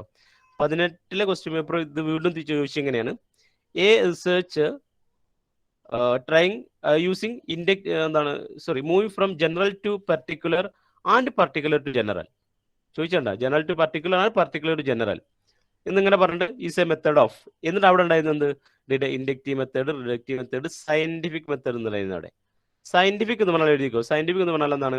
Deductive plus inductive. അപ്പൊ ഇത് ബാക്കി ചെയ്തിട്ടല്ലേ, ഡിഡക്റ്റീവ് പ്ലസ് ഇൻഡക്റ്റീവ്. അതായത് എന്താണ്? General to particular and particular to general. ഇത്രയും കാര്യങ്ങൾ ക്ലിയർ ആണെങ്കിൽ ഞാൻ അനലോജിക്കൽ ആർഗ്യുമെന്റിനെ കുറിച്ച് പറയാം, അല്ലെങ്കിൽ നിങ്ങൾക്ക് ചോദിക്കാം. ഓക്കെ, ആർക്കൊന്നും ചോദിച്ചില്ല, ഞാൻ അനലോജിക്കൽ പറയാണ്. സാർ ജസ്റ്റ് ഒന്ന് ഇൻഡക്റ്റീവ് ആൻഡ് ഡിഡക്റ്റീവ് റീസണിങ് ഒന്നും കൂടെ പറഞ്ഞു. ഇപ്പോഴാണ് കെയർ ചെയ്തായിരുന്നു. ഇൻഡക്റ്റീവ് ഒന്നുകൂടെ പറയണമെന്നോ? അതെ, ഒന്ന് ജസ്റ്റ് ഒന്ന് പറയാവോ? ഡിഡക്റ്റീവ് എന്ന് പറഞ്ഞാൽ ജനറൽ ടു പർട്ടിക്കുലർ. അതായത് ഒരു ജനറൽ സ്റ്റേറ്റ്മെന്റ് പറഞ്ഞിട്ട് ആ ജനറൽ സ്റ്റേറ്റ്മെന്റിൽ നമ്മൾ എന്ത് ചെയ്യുന്നു, ഒരു പർട്ടിക്കുലർ കൺക്ലൂഷനെ പറയുന്നതാണ് ഡിഡക്റ്റീവ് മെത്തേഡ്. ഇൻഡക്റ്റീവ് നമ്മൾ എന്താണ്, നമ്മളിങ്ങനെ പറയും എന്താണ്, ഡോ ഒരു പക്ഷിയാണ്, അതിന് ചിറകുണ്ടത് പറക്കുന്നു. ക്രോ ഒരു പക്ഷിയാണ്, അതിന് ചിറകുണ്ടത് പറക്കുന്നു. Parrot is A bird, it has wings, it flies. ഇങ്ങനെ പറഞ്ഞിട്ട് എന്ത് ചെയ്യുന്നു, therefore all birds that have, അല്ലെങ്കിൽ ഇങ്ങനെ പറഞ്ഞാൽ നമ്മൾ ഒരു കൺക്ലൂഷൻ പറയുന്നു, all birds can fly, എല്ലാ പക്ഷികൾക്കും പറക്കാം. ഇതെങ്ങനെ നമ്മൾ ഈ കൺക്ലൂഷനിൽ എത്തിയത്? മേലെ ഓരോ ഇൻഡിവിജ്വൽ ഐറ്റം, ഓരോ പർട്ടിക്കുലർ അല്ലെങ്കിൽ സ്പെസിഫിക് ഐറ്റം നമ്മൾ എന്ത് ചെയ്യുന്നു, അനലൈസ് ചെയ്തിട്ടാണ്. This is inductive. I think it is clear. Okay. Analogical argument പറഞ്ഞാൽ ഒറ്റ വേർഡിൽ എഴുതിക്കോ. അനലോജിക്കൽ നേരത്തെ നിങ്ങളോട് എന്താ പറഞ്ഞത്? അനലോജിക്കൽ പറഞ്ഞാൽ എന്താ പറഞ്ഞ മീനിങ് എന്താ? Comparison. If you are comparing, comparison or similarity, എന്തെങ്കിലും കമ്പാരിസണോ സിമിലാരിറ്റി ഉണ്ടെങ്കിൽ നമ്മൾ അതിന് അനലോജിക്കൽ ആർഗ്യുമെന്റ് എന്ന് പറയുന്നു. ഇപ്പൊ രണ്ട് സ്റ്റേറ്റ്മെന്റിൽ നമ്മൾ എന്ത് ചെയ്യും, അവിടെ കമ്പാരിസൺ നടക്കുന്നുണ്ടോ ഉറപ്പിക്കും, അതെന്തായിരിക്കും ഞാൻ അതിന് എക്സാമ്പിൾ ക്വസ്റ്റ്യൻ കാണിക്കാം, അപ്പൊ നിങ്ങൾ എഴുതിയാൽ മതി. ഇത്രയും കാര്യങ്ങൾ ക്ലിയർ ആണെന്ന് തോന്നുന്നു. ഇനി നമുക്കൊരു പുതിയൊരു കാര്യം ഇതിൽ പറയാം. ഏറ്റവും ഇമ്പോർട്ടന്റ് ലോജിക്കൽ റീസണിങ് പഠിക്കുമ്പോൾ നിങ്ങൾ ഡിഡക്റ്റീവ് റീസണിങ്ങിന്റെ ബേസിക് ഫോം ഓഫ് ഡിഡക്റ്റീവ് റീസണിങ്ങിന്റെ പേരെന്താണ്? എന്ത്? സില്ലോജിസം. അയ്യോ യെസ്, അങ്ങനെയൊക്കെയാണ് കേട്ടോ. സില്ലോജിസം ഒന്നോട്ട് ചെയ്തോ. സില്ലോജിസം എന്ന് പറഞ്ഞാൽ എന്താ? സില്ലോജിസം എന്ന് പറഞ്ഞാൽ എന്താ? Basic form of deductive argument. ഞാൻ കുറച്ച് സ്പീഡ് പറയണ്ടേ. Basic form of deductive argument പറഞ്ഞാൽ എത്രയേ ഉള്ളൂ, അതിന്റെ ഒരു point. It is a basic form of deductive argument. അപ്പൊ ഡിഡക്റ്റീവ് ആർഗ്യുമെന്റ് തന്നെയാണ് സില്ലോജിസം. പിന്നെ എന്താ വ്യത്യാസം? It has 3 steps only. Deductive ആർഗ്യുമെന്റിന് 3, 4, 5, 10 സ്റ്റെപ്പ് ഉണ്ടാവാം. പക്ഷെ സില്ലോജിസം ആണെങ്കിൽ അതിൻ്റെ ഒരു 3 സ്റ്റെപ്പ് മാത്രമേ ഉണ്ടായിരിക്കുള്ളൂ. ഞാൻ എക്സാമ്പിൾ പറയാം. ഓക്കെ, ഞാൻ നേരത്തെ പറഞ്ഞ എക്സാമ്പിൾ എന്തായിരുന്നു? ഓൾ മെൻ ആർ മോർട്ടൽ, അല്ലേ? All men are mortal. രണ്ടാമത് പറഞ്ഞ എന്താണ്? Socrates is a man, therefore conclusion പറഞ്ഞു therefore. സോ therefore 3 കൊടുത്തൊക്കെ എന്ത് ചെയ്തു? Socrates is mortal. ഇങ്ങനെ പറഞ്ഞല്ലോ. ഇതില് ഈ 3 സ്റ്റെപ്പേ ഉള്ളൂ എങ്കിൽ ഇത് എന്താണ്? സില്ലോജിസമാണ്. സില്ലോജിസിന്റെ പ്രത്യേകത എന്താണ്? അതിന് 3 സ്റ്റെപ്പ് ഉണ്ടായിരിക്കും. ഇതിൽ ആദ്യത്തെ സ്റ്റെപ്പ് ഇല്ലേ, first step, all men are mortal എന്ന് പറയുന്നത്, അതിന് നമ്മൾ പറയുന്ന പേരാണെന്ത്? ആർക്കെങ്കിലും പറയാൻ പറ്റുമോ? ഫസ്റ്റ് ഈ ആൾ മെൻ ആർ, ഇതിനെ പറഞ്ഞ പേരെന്താ? Okay, major premises. Major premise എന്നാണ് പറയുക, മേജർ പ്രിമൈസ്. രണ്ടാമത്തിന് പറഞ്ഞാണ് എന്ത്? Minor premise. Third one conclusion. Major premise, minor premise and conclusion. Okay, ഇങ്ങനെ 3 സ്റ്റെപ്പ് ഉള്ളെങ്കിൽ ഇനി ഇത് നമുക്ക് എന്ത് ചെയ്യാം? ഇതൊരു സില്ലോജിസം എങ്ങനെ ആക്കാതിരിക്കാം? നമുക്ക് എന്ത് ചെയ്ത് 3 സ്റ്റെപ്പിന് അധികം all men are mortal, Socrates is a man, താഴെ നമുക്ക് എന്ത് കൊടുക്കാം? സോക്രട്ടീസ്, പിന്നെ കഴിഞ്ഞിട്ട് അരിസ്റ്റോട്ടിൽ ഈസ് എ മാൻ, പിന്നെ Plato is a man, X is a മാൻ. ഇങ്ങനെ കുറേ statement therefore Aristotle, Plato, Socrates etcetera are mortal എന്ന് പറയുമ്പോൾ സ്റ്റെപ്പ് കുറെ കൂടി. അപ്പൊ അത് എന്തല്ല? സില്ലോജിസം പറയുമ്പോൾ 3 സ്റ്റെപ്പ് ഉണ്ടാവുള്ളൂ, major, minor and conclusion. So I think it is clear. ഇത് പഠിച്ചാലേ നമുക്ക് ബാക്കി കാര്യങ്ങളൊക്കെ മനസ്സിലാക്കാൻ പറ്റുള്ളൂ. ഓക്കെ, സില്ലോജിസം എന്താ മനസ്സിലായല്ലോ? ഇനി ഏറ്റവും പ്രധാനപ്പെട്ട ഇതിലൊക്കെ നിങ്ങൾ ക്വസ്റ്റ്യൻ വരെ ശ്രദ്ധിക്കണേ. എന്താ, ഞാൻ ഇതിന്റെ ഇടയിൽ ഒരു കാര്യം പറഞ്ഞു, പ്രിമൈസ് എന്നൊരു പറഞ്ഞ ടേം പറഞ്ഞു. എന്താ പ്രിമൈസ് പറഞ്ഞാൽ? What is premise? ആർക്കെങ്കിലും പറയാൻ പറ്റുമോ? പ്രിമൈസ് സ്റ്റേറ്റ്മെന്റ് പേരോ? നാച്ചുറൽ ലാംഗ്വേജ് ഒരു സ്റ്റേറ്റ്മെന്റ്. തൽക്കാലം നമുക്ക് അതിന്റെ ഡെഫിനിഷൻ ഒക്കെ പറയുന്നത് വേണ്ട. സ്റ്റേറ്റ്മെന്റ് ആണ് കേട്ടോ. Premise means it is A statement, അല്ലെങ്കിൽ ഇറ്റ് ഇസ് ആൻ അസംഷൻ. ഇതിനൊക്കെ നമുക്ക് പറയാം പ്രിമൈസ് എന്ന് പറയാം. പ്രിമൈസിന്റെ പ്രത്യേകത ഇത്രയേ ഉള്ളൂ. ഓക്കെ, പ്രിമൈസിന്റെ പ്രത്യേകത എന്താ വെച്ചാൽ ഇതിൽ ഇപ്പൊ ഞാനൊരു ഒരു സ്റ്റേറ്റ്മെന്റ് പറയാം. ഓൾ ഇതിൽ വരുന്ന സമയം എന്തെങ്കിലും ഡൗട്ട് ഉണ്ടെങ്കിൽ അപ്പൊ ചോദിക്കണേ. all dogs are cats. വൃത്തിയില്ലാത്ത എഴുത്തല്ലേ, മൗസ് കൊണ്ട് ഇങ്ങനെ എഴുതാൻ പറ്റുള്ളൂ. all dogs are cats. Okay, ഇങ്ങനെ എഴുതുന്നത് ഇതെന്താണ്? ഒരു സ്റ്റേറ്റ്മെന്റ് ആണ്. ഇതൊരു സ്റ്റേറ്റ്മെന്റ് ആണ്, ഇത് പ്രിമൈസ് ആണ്, ഇതൊരു അസംഷൻ, എന്തും പറയാം. എന്തേ ഉള്ളൂ, പ്രിമൈസ് ആണോ അല്ലേ നോക്കാൻ ഒറ്റ കാര്യം നോക്കിയാൽ മതി. ഇതിൽ നമുക്ക് എന്ത് വേണം? 2 എലമെന്റ് വേണം. ഒന്നാമത്തെ എലമെന്റ് എന്താണെന്ന് അറിയോ? ഒരു സബ്ജക്റ്റ് വേണം. ഇതിൽ സബ്ജക്റ്റ് ആണ് ഡോഗ് എന്ന് പറയുന്നത്. This is subject. ഓക്കെ, ഈ ഡോഗ് എന്താണെന്നാണോ പറയുന്നത്? കാറ്റ്സ് ആണെന്നാണോ പറയുന്നത്? ഇതാണ് എന്ത്? പ്രെഡിക്കേറ്റ്. ഓക്കെ, സബ്ജക്റ്റും ഉണ്ടാവണം, ഒരു പ്രെഡിക്കേറ്റും ഉണ്ടാകണം. Predicate means what subject is, അല്ലേ? സബ്ജക്റ്റ് എന്താണെന്നാണോ പറയുന്നത്, അതാണ് പ്രെഡിക്കേറ്റ്. ഇവിടെ ഡോഗ് ആണ് സബ്ജക്റ്റ്. ഇത് രണ്ടും ഒരു സ്റ്റേറ്റ്മെന്റ് ഉണ്ടെങ്കിൽ ഇപ്പൊ നമുക്ക് വേറെ ഒന്ന് പറയാം. സോക്രട്ടീസ് ഈസ് എ മാൻ എന്ന് പറയുമ്പോൾ, അല്ലെങ്കിൽ ഇതിനെ സപ്പോർട്ട് ചെയ്ത് ഇങ്ങനെ വേറെ സ്റ്റേറ്റ്മെന്റ് എഴുതാം. Tom is A dog. Tom നമ്മൾ പണ്ട് പഠിച്ച കാറ്റിന്റെ പേരായിരുന്നല്ലേ. എനിവേ തൽക്കാലം ഡോഗ് കൊടുക്കട്ടെ. ടോം ഈസ് എ ഡോഗ് എന്ന് പറഞ്ഞാൽ ഇതും എന്താണ്? ഒരു പ്രമൈസ്. കാരണം എന്താ? ഇതിൽ സബ്ജക്റ്റ് ഉണ്ട് ടോം, അപ്പുറത്താരുണ്ട്? പ്രെഡിക്കേറ്റ് ആയിട്ട് നമുക്ക് ഡോഗും ഉണ്ട്. ഓക്കെ, സോ രണ്ടാമത്തെ സ്റ്റേറ്റ്മെന്റിലെ ഫസ്റ്റ് സ്റ്റേറ്റ്മെന്റിലെ സബ്ജക്റ്റ്, രണ്ടാമത്തെ സ്റ്റേറ്റ്മെന്റിലെ എന്താണ്? പ്രെഡിക്കേറ്റ് ആണ്. അതൊന്നും കുഴപ്പമില്ല, നമ്മൾ ഓരോ സ്റ്റേറ്റ്മെന്റ് എടുത്ത് നോക്കിയാൽ മതി. ഓക്കെ, ഇനി ഞാൻ പറയുന്നത് ഈ എക്സാമ്പിൾ ശ്രദ്ധിക്കണം കേട്ടോ. ഇത് ഇടക്ക് മിസ്സാവരുത്. കുറെ ഒക്കെ ലെഫ്റ്റ് അടിക്കുന്നത് ജോയിൻ ചെയ്യുന്നൊക്കെ ഉണ്ട്. അത് നെറ്റ്വർക്ക് പ്രശ്നം ആണെന്ന് എനിക്ക് തോന്നുന്നത്. ഇനി therefore ഇതിന്റെ കൺക്ലൂഷൻ എന്തായിരിക്കും? therefore ഞാൻ തൽക്കാലം സോ എന്ന് എഴുതാണ് കേട്ടോ. therefore എന്താ കൺക്ലൂഷൻ? ഇതിന്റെ കൺക്ലൂഷൻ പറയും. Tom is a cat. Tom is A കാറ്റ് അല്ലേ? ടോം ഈസ് കാറ്റ് എന്ന് എഴുതിയാൽ മതി തൽക്കാലം. Tom is. ഓക്കെ, ഇനി ശ്രദ്ധിച്ചോ. therefore ടോം ഈസ് കാറ്റ്. ഇതിന് ഒരു ക്വസ്റ്റ്യൻ കൂടെ ഞാൻ ചോദിക്കണം. ഇതിൽ പ്രൊപ്പോസിഷൻ എന്ന് പറഞ്ഞാൽ എന്താ? നോക്കൂ, സ്റ്റേറ്റ്മെന്റുകളെ പറയുന്ന പേരാണെന്ത്? അസംഷൻ, പ്രിമൈസ് അല്ലെങ്കിൽ പ്രൊപ്പോസിഷൻ. ഏറ്റവും പ്രധാനപ്പെട്ട ടേം പ്രൊപ്പോസിഷനാണ്. പ്രൊപ്പോസിഷൻ വെച്ചിട്ട് നമുക്ക് ഒരുപാട് കാര്യങ്ങൾ യൂസ് ചെയ്തത്. Classical square of opposition. ഇത് പ്രിമൈസ് ആണ്, ഞാൻ ഈ ഗ്രീൻ കളറിൽ എഴുതി കേട്ടോ. പ്രൊപ്പോസിഷൻ എഴുതിക്കോ. പ്രൊപ്പോസിഷൻ എന്ന് പറഞ്ഞാൽ പ്രത്യേകതയേ ഉള്ളൂ. കൂട്ടത്തിൽ എഴുതിക്കോ പ്രൊപ്പോസിഷൻ 4 എലമെന്റ് ഉണ്ടായിരിക്കും. ഒന്നാമത്തെ എലമെന്റ് എന്താണോ? നോക്കൂ, ഞാൻ എന്നിട്ട് ഞാൻ ഇതിലേക്ക് വരാം. നമ്മൾ ഇവിടെ 3 സ്റ്റേറ്റ്മെന്റ് ഇതിൽ all dogs are cats, Tom is a dog, Tom is a cat, therefore conclusion പറഞ്ഞു. ഇതിൽ ഈ ആദ്യത്തെ സ്റ്റേറ്റ്മെന്റ് ഇല്ലേ, all dogs are cat എന്ന് പറയുന്നത്, ഇതാണ് എന്ത്? പ്രൊപ്പോസിഷൻ എന്ന് പറഞ്ഞാൽ. അത് ആദ്യം എഴുതുന്നതല്ല. പ്രൊപ്പോസിഷനിൽ 4 എലമെന്റ് ഉണ്ടായിരിക്കണം. അതാണ് പ്രൊപ്പോസിഷൻ എന്ന് പറയുന്നത്. ഞാൻ ഒന്ന് എക്സ്പ്ലെയിൻ ചെയ്യാം. നിങ്ങൾ നോട്ട് കൂട്ടത്തിൽ എഴുതിക്കോ. പ്രൊപ്പോസിഷനിൽ 4 എലമെന്റ് ഉണ്ടായിരിക്കണം. ഫസ്റ്റ് എലമെന്റ് എന്താണ്? ഓൾ എന്ന് പറയുന്നതാണ്. ഓൾ. രണ്ടാമത്തെ എന്താണ്? സബ്ജക്റ്റ് ഡോഗ് എന്ന് പറയുന്നത്. മൂന്നാമത്തെ ഈ സബ്ജക്റ്റിനെയും പ്രെഡിക്കേറ്റിനെയും കണക്ട് ചെയ്യുന്ന എന്ത്? Auxiliary verb. അതേപോലെ നാലാമത്തത് പ്രെഡിക്കേറ്റ് കാറ്റ്. റെഡി ആണല്ലോ? ഓക്കെ, ഇനി നിങ്ങൾ ഈ ഓക്സിലറി വെർബ് എന്ന് എഴുതല്ലേ, നിങ്ങൾ അതിന്റെ 4 പാർട്സ് ഏതൊക്കെ എഴുതിക്കോ. ഞാൻ പറഞ്ഞത്രേ ഉള്ളൂ. പ്രൊപ്പോസിഷൻ എന്ന് പറഞ്ഞാൽ ഇങ്ങനെ 4 പാർട്ട് ഉണ്ടെങ്കിൽ അതിന് പ്രൊപ്പോസിഷൻ എന്ന് പറയാൻ പറ്റുള്ളൂ. അതായത് രണ്ടാമത്തെ എന്തല്ല? ടോം ഈസ് ഡോഗ് എന്ന് ഇവിടെ പ്രത്യക്ഷത്തിൽ ഇതിനെന്തില്ല? ഒന്നുകൂടെ ഓക്കെ ഞാൻ പറയാം. അത് ഫുൾ പോയിന്റ് ഞാൻ പറഞ്ഞില്ല. ഈ ടോം ഈസ് ഡോഗ് എന്ന് പറയുന്നതിൽ പ്രത്യക്ഷത്തിൽ ഇതെന്തല്ല? പ്രൊപ്പോസിഷൻ എന്ന കാറ്റഗറിയിൽ നമ്മൾ വില പ്രിമൈസ് ആണ്. എന്താ വെച്ചാൽ ഇവിടെ സബ്ജക്റ്റ് ഉണ്ട്, ഇവിടെ ഒരു ഓക്സിലറി വെർബ് ഉണ്ട്, ഇവിടെ എന്തുണ്ട്? ഒരു ഡോഗ് ഉണ്ട്, പ്രെഡിക്കേറ്റ് ഉണ്ട്. പക്ഷെ എന്തല്ല, തുടക്കത്തിൽ ആൾ എന്ന് പറയുന്ന പോലെ ഒരു സംഭവം ഇല്ല. പക്ഷെ ഇവിടെ ഇൻഡയറക്റ്റ് ആയിട്ട് എന്തുണ്ട് അറിയോ? ആളുണ്ട് കേട്ടോ. അത് സം എന്നാണ് അതിന് പറയാം, പിന്നെ പറയാം. എനിവേ, അപ്പൊ നിങ്ങളൊരു താഴെ heading എഴുതോ, 4 parts of a proposition. 4 parts of a proposition.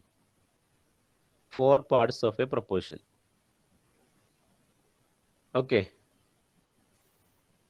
1 quantifier. എഴുതിക്കോ, കൂട്ടത്തിൽ എഴുതിയോ ക്വാണ്ടിഫയർ. ക്വാണ്ടിഫയർ. ക്വാണ്ടിഫയറിന്റെ എക്സാമ്പിൾ എഴുതിക്കോ. All, no, some, all, no, some. ഇതൊക്കെയാണ് ക്വാണ്ടിഫയർ എന്ന് പറഞ്ഞാൽ. രണ്ടാമത്തത് സബ്ജക്റ്റ്. സബ്ജക്റ്റ് എന്താ നമുക്ക് എഴുതണം. മൂന്നാമത്തെ പാർട്ട് ഈ ഓക്സിലറി വെർബ് ഇല്ലേ, ഇത് നമ്മൾ പറയുന്നത് എന്താ പറയുക, കൊപ്പുല എന്നാണ് പറയുക. COPULA, copula. COPULA, copula. Copula means എന്താണ്, സിമ്പിളി നിങ്ങൾക്ക് മനസ്സിലാകാൻ വേണ്ടി എന്ത് ചെയ്താ, copula means that connect the subject and predicate. സബ്ജക്റ്റിന് പ്രെഡിക്കേറ്റ് കണക്ട് ചെയ്യുന്നതിനാണ് ഇത് കൊപ്പുല എന്ന് പറയുന്നത്. ഓക്കെ, അത് അങ്ങനെ വേണമെങ്കിൽ ഇത് that connect or that shows the relation between subject and predicate. Okay, so copula അല്ലെങ്കിൽ സിമ്പിൾ ആയിട്ട് മനസ്സിലാവും, ഓക്സിലറി വെർബ് എന്ന് മനസ്സിലാക്കി എഴുതിയാലും മതി. ഓക്കെ, കൊപ്പുല. ദെൻ ഇംഗ്ലീഷുകാർക്ക് ഇതൊക്കെ അറിയാട്ടോ, കൂട്ടത്തിൽ ഇംഗ്ലീഷുകാരുണ്ടായിരിക്കും, ഞാൻ അല്ലാത്ത ആളുകളെ ഇവിടെ ക്ലാസ് എടുക്കുന്നത്. ഓക്കെ, എന്റെ മൗസ് പോയോ? ഓക്കെ, ദെൻ നെക്സ്റ്റ് പിന്നെന്താ, പ്രെഡിക്കേറ്റ് അല്ലേ, നാലാമത്തെ പാർട്ട് പ്രെഡിക്കേറ്റ്. ഇപ്പൊ കിട്ടിയോ? 4 പാട്ടും കിട്ടിയോ? എന്തെങ്കിലും പറയണെങ്കിൽ സെക്കൻഡ് ഏതായിരുന്നു? കോപ്പിലേക്ക് മുമ്പുള്ള ഏതായിരുന്നു? Quantity subject. Okay, quantifier, subject, copula, predicate. Clear ആണെങ്കിൽ പറയാം. ഓക്കെ സർ, ക്ലിയർ ആണ്. ഓക്കെ, ഇനി കഴിഞ്ഞിട്ടില്ല, ആ പരിപാടി കഴിഞ്ഞിട്ടില്ല. First part Sana Rafi. Okay, first part ഏത്? Subject, predicate, quantifier, subject, predicate, copula, predicate. ഇതാണ് ഞാൻ പറഞ്ഞത്. ഇത് ഈ ഓർഡർ തന്നെ ആയിരിക്കണം കേട്ടോ. ക്വാണ്ടിഫയർ, സബ്ജക്റ്റ്, കൊപ്പുല, പ്രെഡിക്കേറ്റ്, അങ്ങനെ തന്നെ ആയിരിക്കണം നമ്മൾ എഴുതുന്ന ഇതിലൊക്കെ ഉണ്ടാവേണ്ടത്. ഓക്കെ,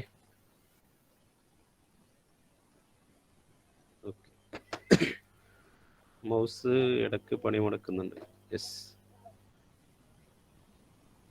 ഏതെങ്കിലും ഡൗട്ട് വേറെ ചോദിച്ചോ? ഞാൻ ശ്രദ്ധിച്ചില്ല. ഓക്കെ, ഇനി ശ്രദ്ധിച്ചോ. ഞാൻ നേരത്തെ എഴുതിയ സ്റ്റേജിന് ഒന്നും കൂടെ എഴുതാണേ. ഓൾ, എന്താണ്, അയ്യോ,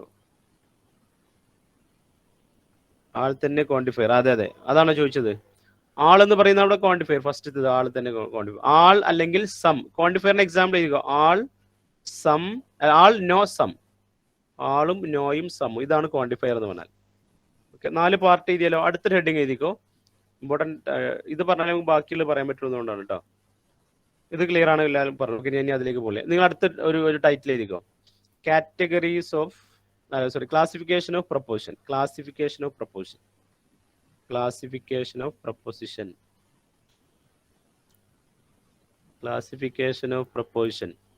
ഓക്കെ,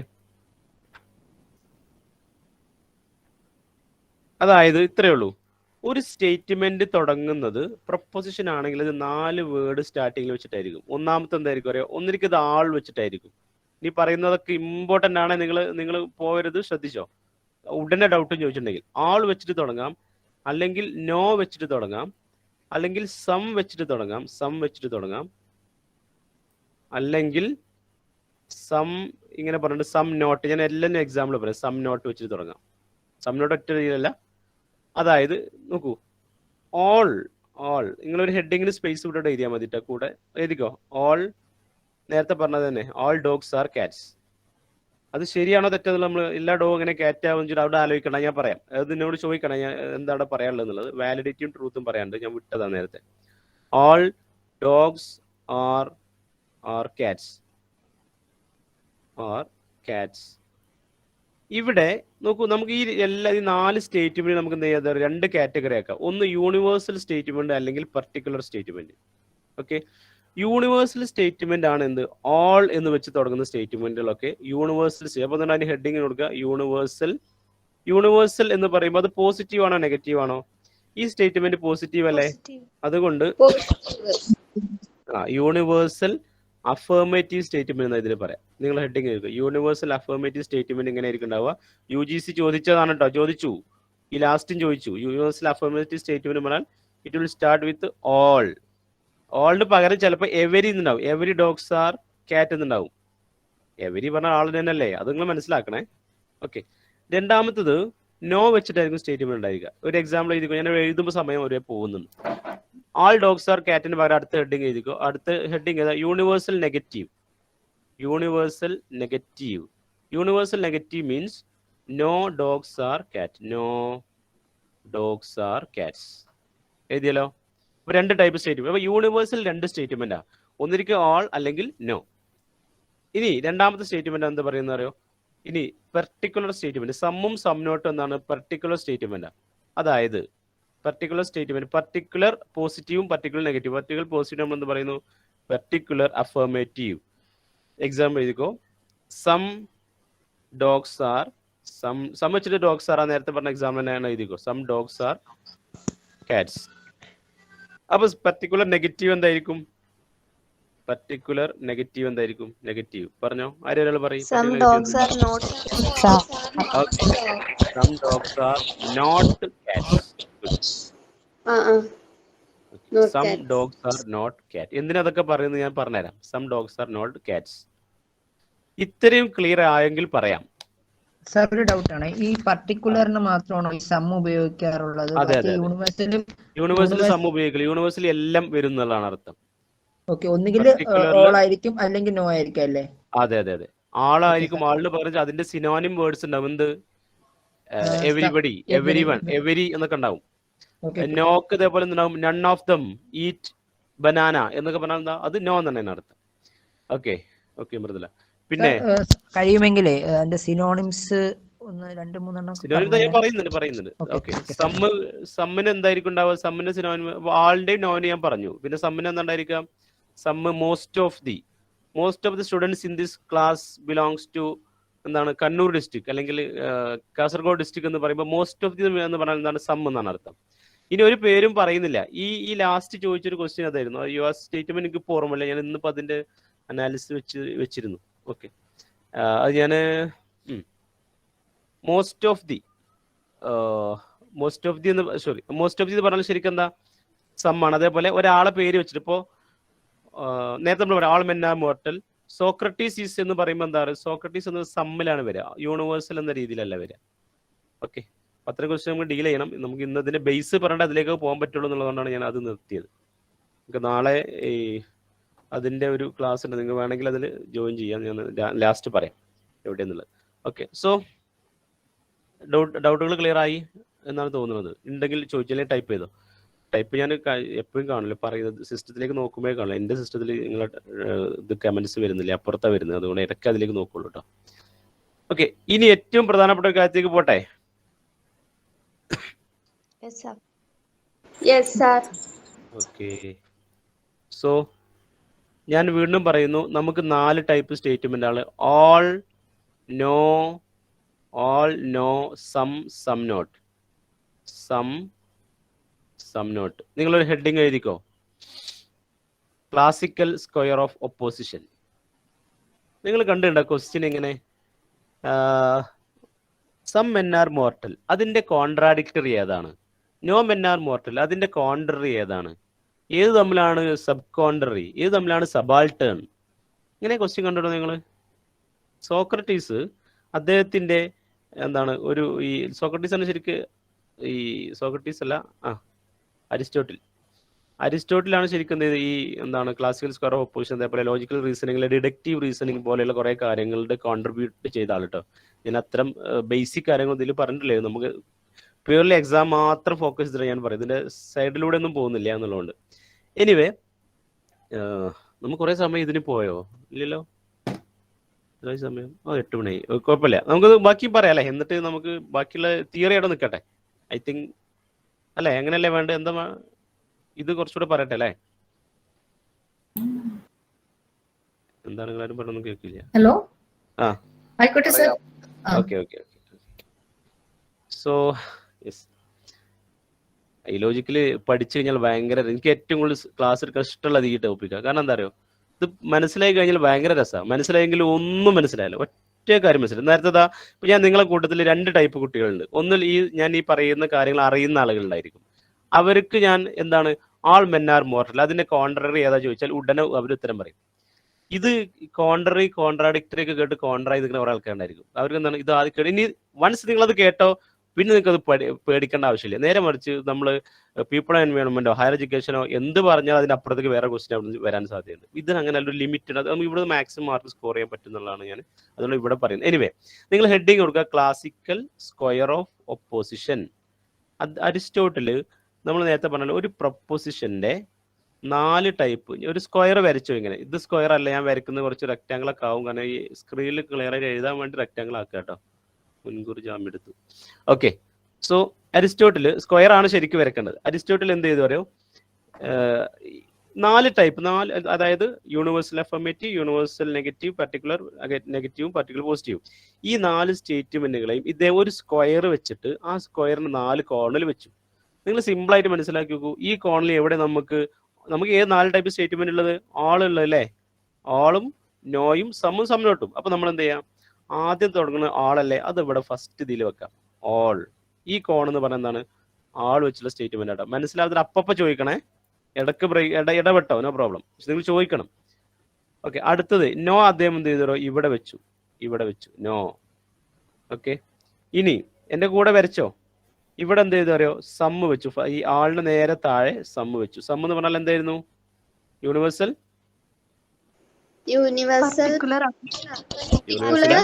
നെഗറ്റീവ് സമ്മിലോടാ നെഗറ്റീവ്.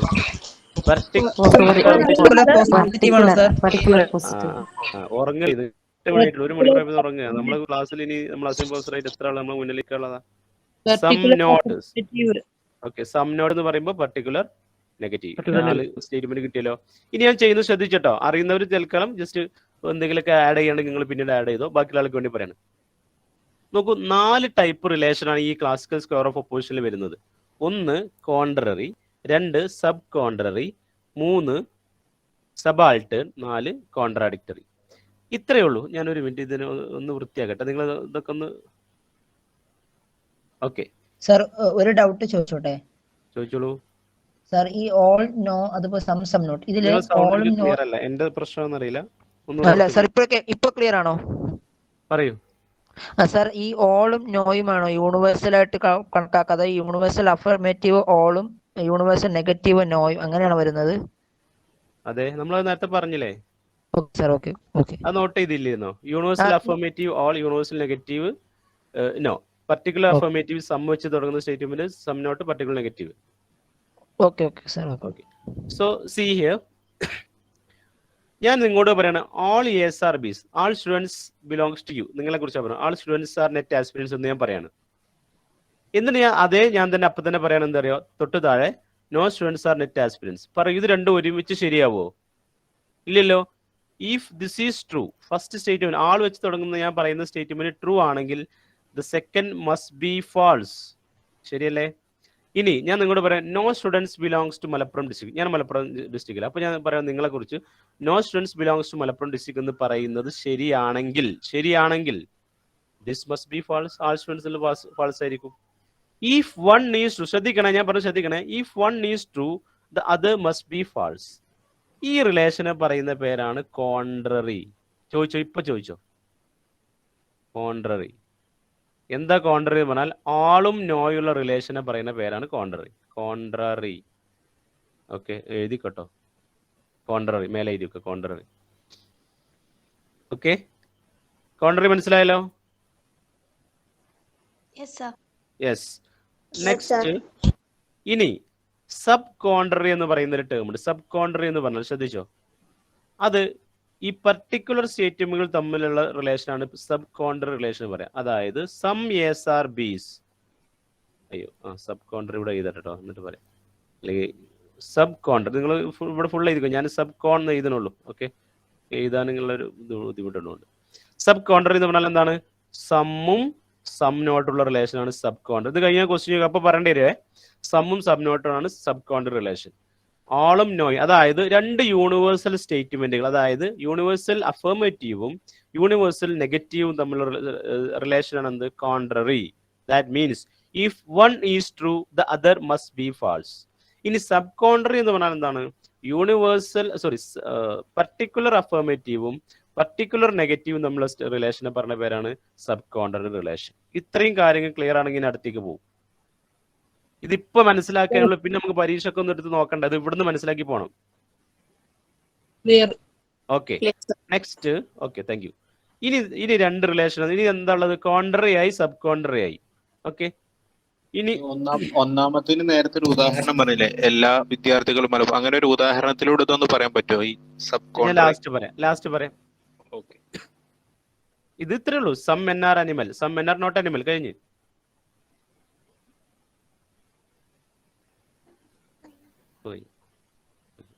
Hello, clear? ചോദിച്ചത് ക്ലിയർ ആയോ? Some N are animal, some N are not animal. Some വെച്ചിട്ട് രണ്ട് സ്റ്റേറ്റ് അത്രേ ഉള്ളൂ കേട്ടോ. എന്തോ ഒരു കാര്യം പറയാൻ കരുതി. ഓക്കെ, പോട്ടെ. ചോദിച്ചാൽ ക്ലിയർ ആണല്ലോ. ഇനി സർ സബ് കോൺട്രറി എന്ന് പറയുന്നത് പർട്ടിക്കുലറും അല്ല സോറി സമ്മും സം നോട്ടും തമ്മിലുള്ള കണക്ഷൻ അല്ലേ? അതെ, പർട്ടിക്കുലർ അഫർമേറ്റീവ് പർട്ടിക്കുലർ നെഗറ്റീവും തമ്മിലുള്ള കണക്ഷൻ. ഓക്കെ, അപ്പൊ ഇത് രണ്ടും വേണമെങ്കിൽ ശരിയാവാം. ഞാൻ മേലെന്താ പറഞ്ഞത്? കോൺട്രറി പറഞ്ഞ ഇത് ശരിയാണെങ്കിൽ, ആള് പറയുന്നത് ശരിയാണെങ്കിൽ നോ പറയുന്നത് എന്തായാലും തെറ്റായിരിക്കണം എന്നാ പറഞ്ഞത്. റൈറ്റ്? സമ്മ് സംനോട്ടിൽ എന്താണ്? Both may be true. രണ്ടും വേണമെങ്കിൽ ശരിയാ. എന്താ നിങ്ങളെ കേസ് പറഞ്ഞാലിച്ചോട്ടോ. ഞാൻ നിങ്ങൾ ചോദിച്ചിട്ട് ഒരു എക്സാമ്പിൾ പറയാം. Some students in this class, some students are boys, some students are not boys. ശരിയല്ലേ? Both may be true. മനസ്സിലായോ? ഇനി ഇത് അത് സബ് കോൺട്രയുടെ പ്രത്യേകത. രണ്ടും ശരിയാവാം. മേലെ പറഞ്ഞ എന്താ? രണ്ടും ശരിയാവില്ല എന്നാ പറഞ്ഞത്. All students are NET aspirants എന്ന് ഞാൻ പറഞ്ഞു. എന്നിട്ട് ഞാൻ എന്താ പറയാണ്? No students are NET aspirants പറഞ്ഞാൽ രണ്ടും ശരിയാവും? ഇല്ല, ഏതെങ്കിലും ഒന്നേ ശരിയാവുള്ളൂ. That is contrary. ഇനി നമുക്ക് ഡൗട്ട് ഉണ്ടെങ്കിൽ ചോദിച്ചാൽ ഞാൻ അടുത്തേക്ക് പറയാണ്. ഓളും സം നോട്ടും ഇങ്ങനെ ഡയഗണൽ ആയിട്ട് നമുക്ക് റിലേറ്റ് ചെയ്യാം. ഓളും സം നോട്ടും എന്തായിരിക്കും? ഒരു യൂണിവേഴ്സൽ അഫർമേറ്റീവും, ഞാൻ ബ്ലൂ കളർ കൊണ്ട് വരയ്ക്കുന്നത് നിങ്ങൾക്ക് മനസ്സിലാക്കാൻ വേണ്ടി, ഒരു പർട്ടിക്കുലർ നെഗറ്റീവ്, ഒരു പോസിറ്റീവ് നെഗറ്റീവും. ഇതിനെ പറയുന്ന റിലേഷനും അതേപോലെ നോയും സമ്മും ഇങ്ങനെ ഇതിന് രണ്ടിനെയും പറയുന്ന പേരെന്താണ്? കോൺട്രാഡിക്ടറി എന്നതിന് പറയാം. കോൺട്രാഡിക്ടറി. സംഭവം മനസ്സിലായോ? അതായത് ഓളും സം നോട്ടും വന്ന റിലേഷൻ, അതായത് all men are mortal, some men are not mortal. ഈ രണ്ട് സ്റ്റേറ്റ്മെന്റുകളും ഒരുമിച്ച് വരികയാണെങ്കിൽ അതിനെ പറയുന്ന പേരാണ് കോൺട്രാഡിക്ടറി. നിങ്ങൾ എഴുതിക്കോ കോൺട്രാഡിക്ടറി. ആദ്യം കോൺട്രാഡിക്ടറി എഴുതാന്ന് കഴിയാം. നിങ്ങൾ എഴുതിയോ കോൺട്രാഡിക്ടറി എന്ന് എഴുതിക്കോ സെൻട്രൽ. കോൺട്രാഡിക്ടറി രണ്ട് ടൈപ്പ്, രണ്ട് സെറ്റ് കോൺട്രാഡിക്ടറി ഉണ്ട്. നേരത്തെ നമ്മൾ കോൺട്രറി പറഞ്ഞത് ആളും നോയും കോൺട്രറി എന്നാ പറഞ്ഞത്. കോൺട്രാഡിക്ടറി ഒരു റിലേഷൻ ആരാണ്? ഓളും സം നോട്ടും, അല്ലെങ്കിലോ നോയും സമ്മും. ഇങ്ങനെ രണ്ട് ടൈപ്പ് റിലേഷൻ ഉണ്ട്. നോയുടെ കോൺട്രാഡിക്ടറി ഏതാ? No men are mortal. അതിന്റെ കോൺട്രാഡിക്ടറി ഏതാ? Some men are mortal. All men are മോർട്ടലിന്റെ കോൺട്രാഡിക്ടറി ഏതാ? Some men are not mortal. Confusion ആയോ? ഇല്ല. ഓക്കെ, ഇനി ഒരു റിലേഷൻ, അടുത്ത റിലേഷൻ ഏതാ? പഠിച്ചൊരു ഏതാ? നീ സബാൾട്ടേൺ എന്ന് പറഞ്ഞാൽ ഇതാണ്. ഇനിയിപ്പോ നമ്മൾ ഓരോ സൈഡും നോക്കിയാൽ മതി. ആളും സമ്മും, ഞാൻ ബ്ലൂ വേറെ വയലറ്റ് കളർ കൊണ്ട് വരയ്ക്കുന്നത്. ആളും സമ്മും കണ്ടോ ഇവിടെ? ഇതാണ് എന്ത്? സബാൾട്ടേൺ റിലേഷൻ എന്ന് പറയുന്നത്. സബാൾട്ടേൺ റിലേഷൻ പറഞ്ഞാൽ ഇത്രയേ ഉള്ളൂ. ഓൾ എസ് ആർ ബീസ്, നമുക്ക് എന്ത് പറയാം? സം എസ് ആർ ബീസ്. രണ്ടും ശരിയാണ്. ആൾ എസ് ആർ ബീസ് എന്നുള്ളത് ശരിയാണെങ്കിൽ നിങ്ങളെ കുറിച്ച് പറയാം. All students are NET aspirants എന്നിട്ട് ഞാൻ പറയുന്നത് some students are NET aspirants പ്രത്യേകിച്ച് പറയേണ്ട. രണ്ടും ശരിയാണ്. ക്ലിയർ? This is subaltern. ഇത് തന്നെ നമുക്ക് അപ്പുറത്ത് പറയുന്നത് no students are NET aspirants. എവിടെ? ഇപ്പുറത്തെ സൈഡിൽ no students are NET aspirants, some students are not NET aspirants. ഇങ്ങനെ പറയുന്നതും എന്താണ്? ശരിയാണ്. കാരണം എന്താ? ഇത് രണ്ട് നെഗറ്റീവുകളാണ്, മറ്റു രണ്ടും പോസിറ്റീവുകളാണ്. ഒരു യൂണിവേഴ്സൽ പോസിറ്റീവ്, മറ്റ് പർട്ടിക്കുലർ പോസിറ്റീവ് ആണെന്ന് മാത്രം. സബാൾട്ടൺ റിലേഷൻ ഏതാണ്? ആളും സമ്മും. ആളിന്റെ സബാൾട്ടൺ ഏതാ? സമ്മ്. നോയുടെ സബാൾട്ടൺ ഏതാ? Some not. എന്താണ് ഇനി ചോദിച്ച സംശയങ്ങൾ? വേറെ എന്തെങ്കിലുമൊക്കെ ഉണ്ടെങ്കിൽ ചിത്രങ്ങൾ വരച്ചിട്ടോ ഞാനൊന്ന് ക്ലിയർ ചെയ്യാണ്. ഞാൻ കുറച്ച് ക്വസ്റ്റ്യൻ ചോദിക്കാം. ഡൗട്ടുകളൊന്നുമില്ല? എല്ലാവരും സൈലന്റ് ആയോ? സബാൾട്ടേണിന്റെ കാര്യത്തിൽ അത് രണ്ടും ട്രൂ തന്നെ ആയിരിക്കും രണ്ട് കേസിലും. എന്താ ചോദ്യമാണോ അതോ? അത് ചോദ്യം തന്നെ ആണോ? ഐശ്വര്യ, എനിക്ക് മനസ്സിലായില്ല, ക്വസ്റ്റ്യൻ മനസ്സിലായില്ല. അതായത് സാർ, ഇപ്പൊ യൂണിവേഴ്സൽ ആ യൂണിവേഴ്സലും പർട്ടിക്കുലറും തമ്മിലുള്ള റിലേഷൻ അല്ലേ ഓളും സബാൾട്ടൺ ഉദ്ദേശിച്ചത്. സബാൾട്ടൺ തന്നെ. അത് രണ്ടും അപ്പൊ ശരിയായിരിക്കും. അത് രണ്ടും ആ ശരിയായിരിക്കും. രണ്ടും ഒരേ സമയം ശരിയായിരിക്കില്ല. അത് ഞാൻ പറയാം. ഓക്കെ, നല്ല ക്വസ്റ്റ്യൻ. ശരിയാ. അത് എങ്ങനെ ശരിയാവും ചോദിച്ചാല് ഞാൻ പറയാം. അതാ all A's are B's. നിങ്ങൾ ഇങ്ങനെ പറയാം, all students are net aspirants. ഇതാണ് എന്റെ എക്സാമ്പിൾ കേട്ടോ. ഞാൻ ഇങ്ങനെ എഴുതുന്നുള്ള all students are net aspirants. ഇങ്ങനെ ഞാൻ പറഞ്ഞിട്ട് എന്നിട്ട് ഇതിന്റെ എന്താണ് സബാൾട്ടൺ ഏതാ ചോദിച്ചാൽ okay, some students are NET aspirants. ഇനി നിങ്ങളോട് ചോദിക്കുകയാണ് all students are NET aspirants എന്ന് പറയുമ്പോൾ ശരിയാണെങ്കിൽ some students are NET aspirants എന്ന് പറയുന്നത് ശരിയായിരിക്കൂലേ? ശരിയായിരിക്കും, ഇറ്റ് മസ്റ്റ് ബി ട്രൂ. പക്ഷേ നിങ്ങളോട് തിരിച്ചു ചോദിക്കുകയാണ് സം സ്റ്റുഡൻസ് ആർ ഗേൾസ് എന്ന് പറയാണ്. therefore നിങ്ങൾക്ക് അതിൽ നിന്ന് എന്ത് ചെയ്യാൻ പറ്റില്ല? ആൾ സ്റ്റുഡൻസ് ആർ ഗേൾസ് എന്ന് സബാൾട്ടൺ റിലേഷൻ ഇവിടെ ഉണ്ടാക്കാൻ പറ്റില്ല. മനസ്സിലായോ? പർട്ടിക്കുലർ വെച്ചിട്ട് നിങ്ങൾക്ക് യൂണിവേഴ്സൽ സ്റ്റേറ്റ്മെന്റ് ശരിയാണെന്ന് പറയാൻ പറ്റില്ല. ഞാൻ നിങ്ങളെ ഈ ഗ്രൂപ്പിനെ കുറിച്ചാണ് പറയുന്നത്. സം സ്റ്റുഡൻസ് ആർ ഗേൾസ് എന്ന് നിങ്ങളെ കുറിച്ച് പറയാണ്. അതിന്റെ അർത്ഥം എന്തല്ല? ആൾ സ്റ്റുഡൻസ് ആർ ഗേൾസ് എന്ന അർത്ഥമല്ല. നേരെ പിടിച്ച് ഞാൻ ആദ്യം യൂണിവേഴ്സൽ സ്റ്റേറ്റ്മെന്റ് പറഞ്ഞിട്ടാണെങ്കിലോ അതിന്റെ പർട്ടിക്കുലർ സ്റ്റേറ്റ്മെന്റ് പറയുന്നതിൽ തെറ്റില്ല. യൂണിവേഴ്സൽ സ്റ്റേറ്റ്മെന്റ് എന്താണ്? All students are NET aspirants എന്ന് ഞാൻ നിങ്ങളോട് പറയാം. All students are girls in this class എന്ന് ഞാൻ പറയുന്നിട്ട് അതിനുശേഷം ഞാൻ പറയുന്നത് therefore some students are also girls എന്ന് പറഞ്ഞാൽ പ്രത്യേകിച്ച് അങ്ങനെ പറയേണ്ട ആവശ്യം, ഇറ്റ് ഈസ് അണ്ടർസ്റ്റുഡ്. സോ അത് ശരിയാണ്. അല്ലാതെ some students are net aspirants എന്ന് പറഞ്ഞാൽ എനിക്ക് all students are net aspirants എന്ന് പറയാൻ പറ്റൂല. ഐശ്വര്യയുടെ ഡൗട്ട് ഒന്നുകൂടെ ഡൗട്ട് ആയോ? ഓക്കെ ആയി സർ, ക്ലിയർ ആയി. ഓക്കെ, ഇനി ഞാൻ ഇപ്പൊ എന്തൊരു കാര്യം പറയാൻ വന്നിരുന്നല്ലോ, അതിന്റെ ഐശ്വര്യ ചോദിച്ച്. Okay, yes. നിങ്ങൾ ഇങ്ങനെ ഒന്ന് നോട്ട് ചെയ്തു. ആള് എന്ന് പറയുന്നത് താഴേക്ക് ഇങ്ങനെ എഴുതിക്കും. നോ, അടുത്തത് സം നോട്ട്. ഓക്കെ, കാണുന്നില്ലേ? വയലറ്റ് ആയതുകൊണ്ട് ഓക്കെ. താഴെ സം നോട്ട് കൂടെ എഴുതി കേട്ടോ. ഇതിനൊരു സിമ്പിൾ ഉണ്ട്. ഈ സിമ്പിൾ എന്തിനാ വെച്ചാൽ നമ്മുടെ സിലബസിൽ mood and figure of a syllogism എന്ന് പറയുന്നുണ്ട്. തൽക്കാലം നമ്മളിപ്പോൾ അത് പറയുന്നില്ല, മൂഡും ഫിഗറും ഒക്കെ. എനിവേ, സോ ഫിഗർ പറയുമ്പോൾ ഒരുപാട് ടൈം പോകും. ആൾ എന്ന് പറയുന്നതിന്റെ സിമ്പിൾ എന്താ വെച്ചാൽ, ഈ ആളിന് നമ്മൾ പറയുന്ന സിമ്പിൾ എന്താ അറിയോ? ഇംഗ്ലീഷ് അക്ഷരമാലയിലെ വവൽസിലെ എ ആണ് നമ്മൾ ഇതിൽ എന്ത് ചെയ്യുന്നത്? സിമ്പിൾ ആയിട്ട് എടുക്കുന്നത് എ. നോയെ നമ്മൾ എന്ത് ചെയ്യുന്നത്? ക്ലിയർ ആയുണ്ടോ? ഇ എന്നാണ് ഇവിടെ സിമ്പിൾ. ഓക്കെ, സമ്മിനെ നമ്മൾ ഈ കഴിഞ്ഞ സം എന്തായിരിക്കും? ഐ, ഇതിന് ഓ. AEIO ഇത് പഠിക്കാൻ സുഖമാണ്. ഇതിന്റെ ഓർഡർ എന്താണ്? All no, some not. Okay, ഒരു പോസിറ്റീവ് നെഗറ്റീവ് അങ്ങനെയല്ലേ വരിക? Universal positive, universal negative. AEIO. ഇനി നിങ്ങളോട് ചോദിക്കുകയാണ് എന്ത്? Write the symbol of the syllogism, അല്ലെങ്കിൽ സിമ്പിൾ ഓഫ് എന്താണ് ദിസ് പ്രിമൈസ് ഓർ പ്രൊപ്പോസിഷൻ എന്ന് പറഞ്ഞിട്ട് some men are not mortal. അതിന്റെ സിമ്പിൾ എന്താ? അതിൽ AEIO എന്നൊക്കെ ഉണ്ടാവും. ഇതെന്താ സംഭവം എന്ന് അറിയാത്ത ആൾ എന്ത് ചെയ്യും? എന്തെങ്കിലുമൊക്കെ എഴുതിയൊക്കെ വരും അല്ലേ? ഓൺ ഫ്രീ കൊട്ടിച്ചാത്തന്നുണ്ട്, അങ്ങനെ എഴുതുന്ന കുറെ ആൾക്കാരുണ്ട്. കറക്കി കുത്തൽ. സിമ്പിൾ ആണ് ഈ സംഭവം. Some students are not mortal, O. Some students are mortal ആണെങ്കിൽ ഐ.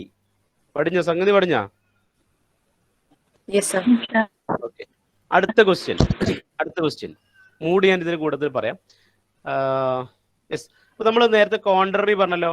നിങ്ങൾ കോൺട്രറിയുടെ ഒരു സബ് ഹെഡിങ് വേണമെങ്കിൽ എഴുതിക്കോ. കോൺട്രറി പറഞ്ഞാൽ ഏതൊക്കെ തമ്മിലാണ് കോൺട്രറി? ഞാനൊരു 5 മിനിറ്റ് കൊണ്ട് ഈ ലോജിക്കൽ റീസണിങ് നിർത്തുട്ടോ. അടുത്ത ടോപ്പിക്ക് പറയണം നമുക്ക്, 8:15. കോൺട്രറി എന്ന് പറയുന്നത് ഏത് തമ്മിലാ? ഏത് സിമ്പിൾ വെച്ച് പറയും? സിമ്പിൾ എല്ലാം ടൈപ്പ് ചെയ്യും. കോൺട്രറി സിമ്പിൾ ഏതൊക്കെയാ?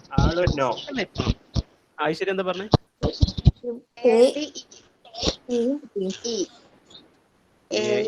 Very good.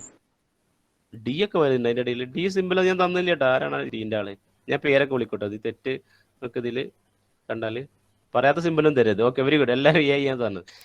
കോൺട്രറി ആണല്ലോ. Very good. യെസ്, പേര് വായിക്കണ്ടില്ല. ഓക്കെ, സബ് കോൺട്രറി എഴുതിക്കോ. സബ് കോൺട്രറി ഏതാ സിമ്പിൾ പറഞ്ഞോ? Sub contrary IO.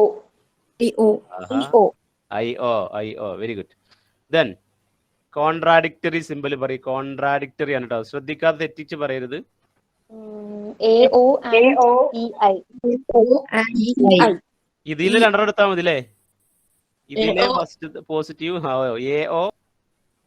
Very good, very good. A O and E I. ഇത് നേരെ പോയിട്ട് ആരോടെങ്കിലും പറയണ്ടേ? അപ്പോൾ ഇതിങ്ങനെ എ ഒ എ ഒന്നും മനസ്സിലാവില്ല അല്ലേ? ജസ്റ്റ് മനസ്സിലാക്കി കഴിഞ്ഞാൽ നിങ്ങൾ എത്ര പെട്ടെന്ന് ആൻസർ ചെയ്യുന്നുണ്ട്. Very good. ഇനി ഇത് രണ്ടെണ്ണം ഉണ്ട് കോൺട്രാഡിക്ടറി. സബാൾട്ടൺ റിലേഷൻ ഏതാ? AIEO. and EO. Okay very good. അപ്പൊ ഇത് പഠിഞ്ഞ്. ഓക്കെ, അങ്ങനെയാണ് ഞാൻ മൂഡ് പഠിപ്പിക്കാം. അവിടെ മൂഡ് എന്താ? ഒരു മൂഡും ഇല്ല അല്ലേ? ക്വസ്റ്റ്യൻ ഇതാണേ. ഒരു ക്വസ്റ്റ്യൻ ഇത് വേഗം ക്വസ്റ്റ്യൻ എഴുതിക്കോ. ഞാൻ ഇവിടെ സ്ക്രീനിൽ എഴുതില്ല, നിങ്ങൾ എഴുതിക്കോ. All dogs are cats. All dogs are cats. ആരെങ്കിലും ഒരാൾ പിന്നെ എഴുതി എന്ന് പറയൂ. ഓക്കെ, എഴുതി സർ. ഇവിടെ ഐശ്വര്യൊക്കെ പോയോ? Yes. Some cats are animal. Some cats are animal. എഴുതി sir. Alright. Therefore, some cats are animal എന്നല്ലേ പറഞ്ഞത്? Yes. All dogs are cats. Some cats are. Therefore, some cats are dogs. ഉണ്ടാക്കി പറഞ്ഞപ്പോഴേ. Okay. എന്താ പറഞ്ഞേ? Some dogs are cats അല്ലേ? Some cats are dogs. Cats are dogs. Okay. Some cats are dogs. എങ്ങനെ ഇതിൽ തൽക്കാലം ഒരു എക്സാമ്പിൾ വേണ്ടി പറഞ്ഞതാണ്. ഞാനിത് വാലിഡിറ്റി നോക്കി. എനിവേ, ആദ്യത്തെ സ്റ്റേറ്റ്മെന്റ് തുടങ്ങുന്നത് എന്തുകൊണ്ടാണ്? ആൾ വെച്ചിട്ടല്ലേ? രണ്ടാമത്തെ എന്ത് വെച്ചിട്ടാ? സം വെച്ചിട്ട്. മൂന്നോ? Some. സം വെച്ചിട്ട്. Okay, conclusion 3. ഓക്കെ, നിങ്ങളുടെ ചോദ്യം ഇതാണ്. Write the mood of the syllogism. ഇതിന്റെ മൂഡ് അറിയുന്നവരൊന്ന് ടൈപ്പ് ചെയ്യൂ. പറയണ്ട. എൻ്റെ മുമ്പ് ക്ലാസ്സിൽ 1-2 ആളുകളെ പേര് ഞാൻ ഇവിടെ കണ്ടു. അവർ ചിലപ്പോൾ കേട്ടിട്ടുള്ളതായിരിക്കാം. ജസ്റ്റ് ടൈപ്പ് ചെയ്താൽ മതി. What is the mood of the syllogism? Okay, Saneera Leeja. Very good. കുറെ ആളുകളുണ്ടല്ലോ, പേരൊന്നും വായിക്കാനിട്ടില്ല. ഓക്കെ, എന്താണ് മൂഡ് എന്ന് ചോദിച്ചാൽ ബാക്കിയുള്ള ആളുകൾക്ക് വേണ്ടി ഞാൻ പറയാണ്. Good answer, correct. ഇതിന്റെ സിമ്പലുകൾ ശ്രദ്ധിച്ചോട്ടോ. ഇതിന്റെയൊക്കെ മൗസ് പണി തരുന്നു. ഒരു മിനിറ്റ്.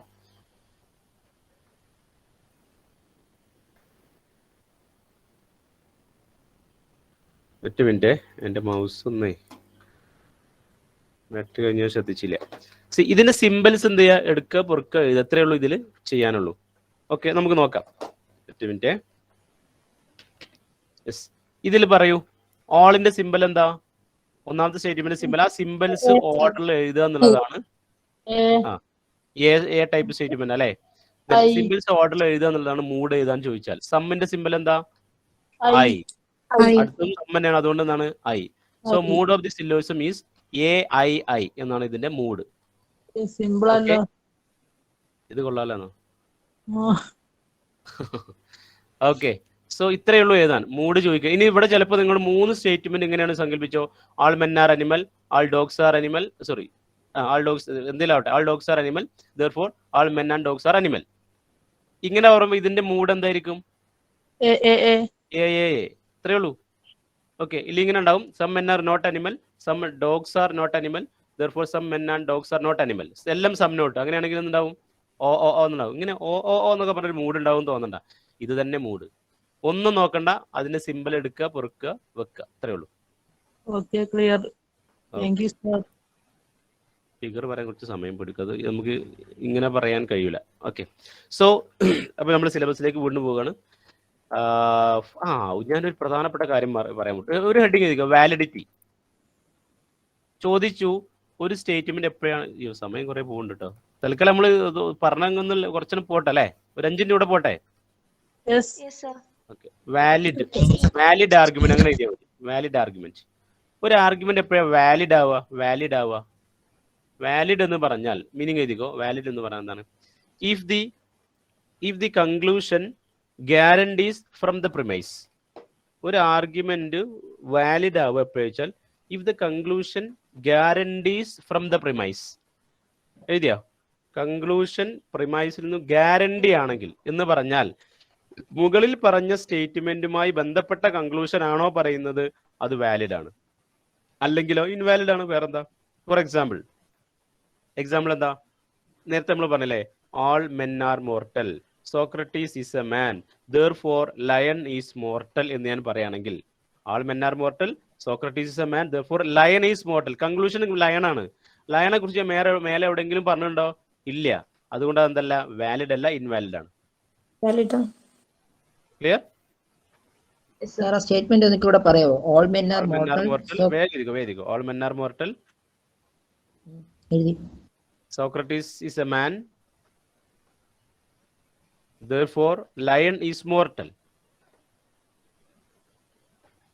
ഓക്കെ, അടുത്തൊരു ക്വസ്റ്റ്യൻ ആണ്. അടുത്തൊരു heading, true or false of a argument. ഒരു ആർഗ്യുമെന്റിൽ ട്രൂ ആണോ ഫാൾസ് ആണോ ചോദിക്കും. നിങ്ങളൊരു കാര്യം മനസ്സിലാക്കുക, ട്രൂവും ഫാൾസും എന്തുമല്ല, വാലിഡും ഇൻവാലിഡുമായി ഒരു ബന്ധവുമില്ല, രണ്ടും രണ്ടാന്ന് മനസ്സിലാക്കി വെക്കുക. True or false of an argument, true or false. True or ഫാൾസിന്റെ മീനിങ് എഴുതിക്കോ. ട്രൂ ഓർ ഫാൾസ് മീനിങ് എഴുതിക്കോ. ഹെഡിങ് എഴുതിയാലോ? True means universally true. എന്താ ഇപ്പൊ ഇങ്ങനെയൊക്കെ അല്ലേ? നിങ്ങൾ പറയുന്ന കാര്യങ്ങൾ ഈ ക്വസ്റ്റ്യൻ UGC ചോദിച്ചേ, ഇതാ ഇന്നിപ്പോ ഞാൻ അനലൈസ് ചെയ്ത് വെച്ചിട്ടുള്ളത് latest question. True means universally true. Universally true പറഞ്ഞാൽ എന്താ, ആ പറയുന്ന കാര്യം എല്ലായിടത്തും ഒരേപോലെ ആയിരിക്കണം, അവിടെ വാലിഡിറ്റി നമ്മൾ നോക്കണ്ട എന്ന് പറഞ്ഞാൽ, നേരത്തെ നമ്മൾ പറഞ്ഞ എക്സാമ്പിൾ എടുത്ത് നോക്കിയോ, ആൾ മെൻ ആർ മോർട്ടൽ, എല്ലാ മനുഷ്യരും ഇതെല്ലാം നശിക്കൂലേ. Socrates is a man, therefore lion is mortal എന്ന് പറഞ്ഞ സ്റ്റേറ്റ്മെന്റ് വാലിഡ് അല്ല, ഇൻവാലിഡ് ആണ്. പക്ഷെ അത് ട്രൂ ആണ്. എന്തുകൊണ്ട് ട്രൂ ആയി പറഞ്ഞോ? അതെന്താണ്? ഒരു സിംഹം അടിക്കും. ലയണും മാനും എല്ലാവരും എന്താണ്, മോർട്ടൽ ആണ്. ക്ലിയർ ആണോ? ഞാനൊരു example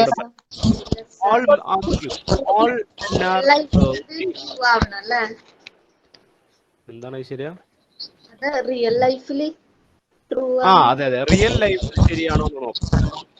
all men are green, Socrates is a man, therefore Socrates is green. പറയാം, അത് ട്രൂ ആണോ ഫാൾസ് ആണോ, വാലിഡ് ആണോ ഇൻവാലിഡ് ആണോ? ഒന്ന് എഴുതിക്കോ. all men are green, ഒരു കളർ ഇട്ടോ വെറുതെ. all men are green, Socrates is a man, എഴുതിക്കോ. therefore വൃത്തി പിന്നാക്ക. ചിലർക്ക് ഇപ്പൊ തന്നെ പച്ചയും ചുവപ്പ് കൊണ്ടൊക്കെ ഇങ്ങനെ അണ്ടർലൈൻ ചെയ്യാൻ നിൽക്കേണ്ടത്, ക്ലാസ്സിൽ അങ്ങനെ ചെയ്യുന്നത് കുട്ടികൾ. എന്താ എഴുതി? ആൾ men are green, Socrates is a man, therefore Socrates is green. ഒന്നാമത്തെ ക്വസ്റ്റ്യൻ വാലിഡ് ആണോ ഇൻവാലിഡ് ആണോ? ടൈപ്പ് ചെയ്യൂ, പറയും. വാലിഡ് ആണ്. ബന്ധപ്പെട്ടതാണോ? ഓക്കെ, ഓക്കെ, പറയുന്നുണ്ട് വാലിഡ് ആണ്. മേലെ പറഞ്ഞ സ്റ്റേറ്റ്മെന്റ് വന്നതല്ലേ, അതുകൊണ്ട് വാലിഡ് ആണ്. ട്രൂ ആണോ ഫാൾസ് ആണോ? അല്ലേ? All men are false and valid. All men are green എന്ന് പറഞ്ഞത് തെറ്റാ. എല്ലാവരും പച്ച കളറാണോ? എല്ലാവരും ചുവപ്പ് കളറാണോ? അല്ലല്ലോ. ആൾ മെൻ ആർ ഗ്രീൻ എന്ന് പറഞ്ഞത് തെറ്റാ. പക്ഷെ രണ്ടാമത്തെ സ്റ്റേറ്റ്മെന്റ് ട്രൂ ആണോ ഫാൾസ് ആണോ? സ്റ്റേറ്റ്മെന്റ് എന്താണ് ഫാൾസ് ആണെന്ന് മനസ്സിലാക്കുക. സെക്കൻഡ് സ്റ്റേറ്റ്മെന്റ് ട്രൂ ആണോ ഫാൾസ് ആണോ?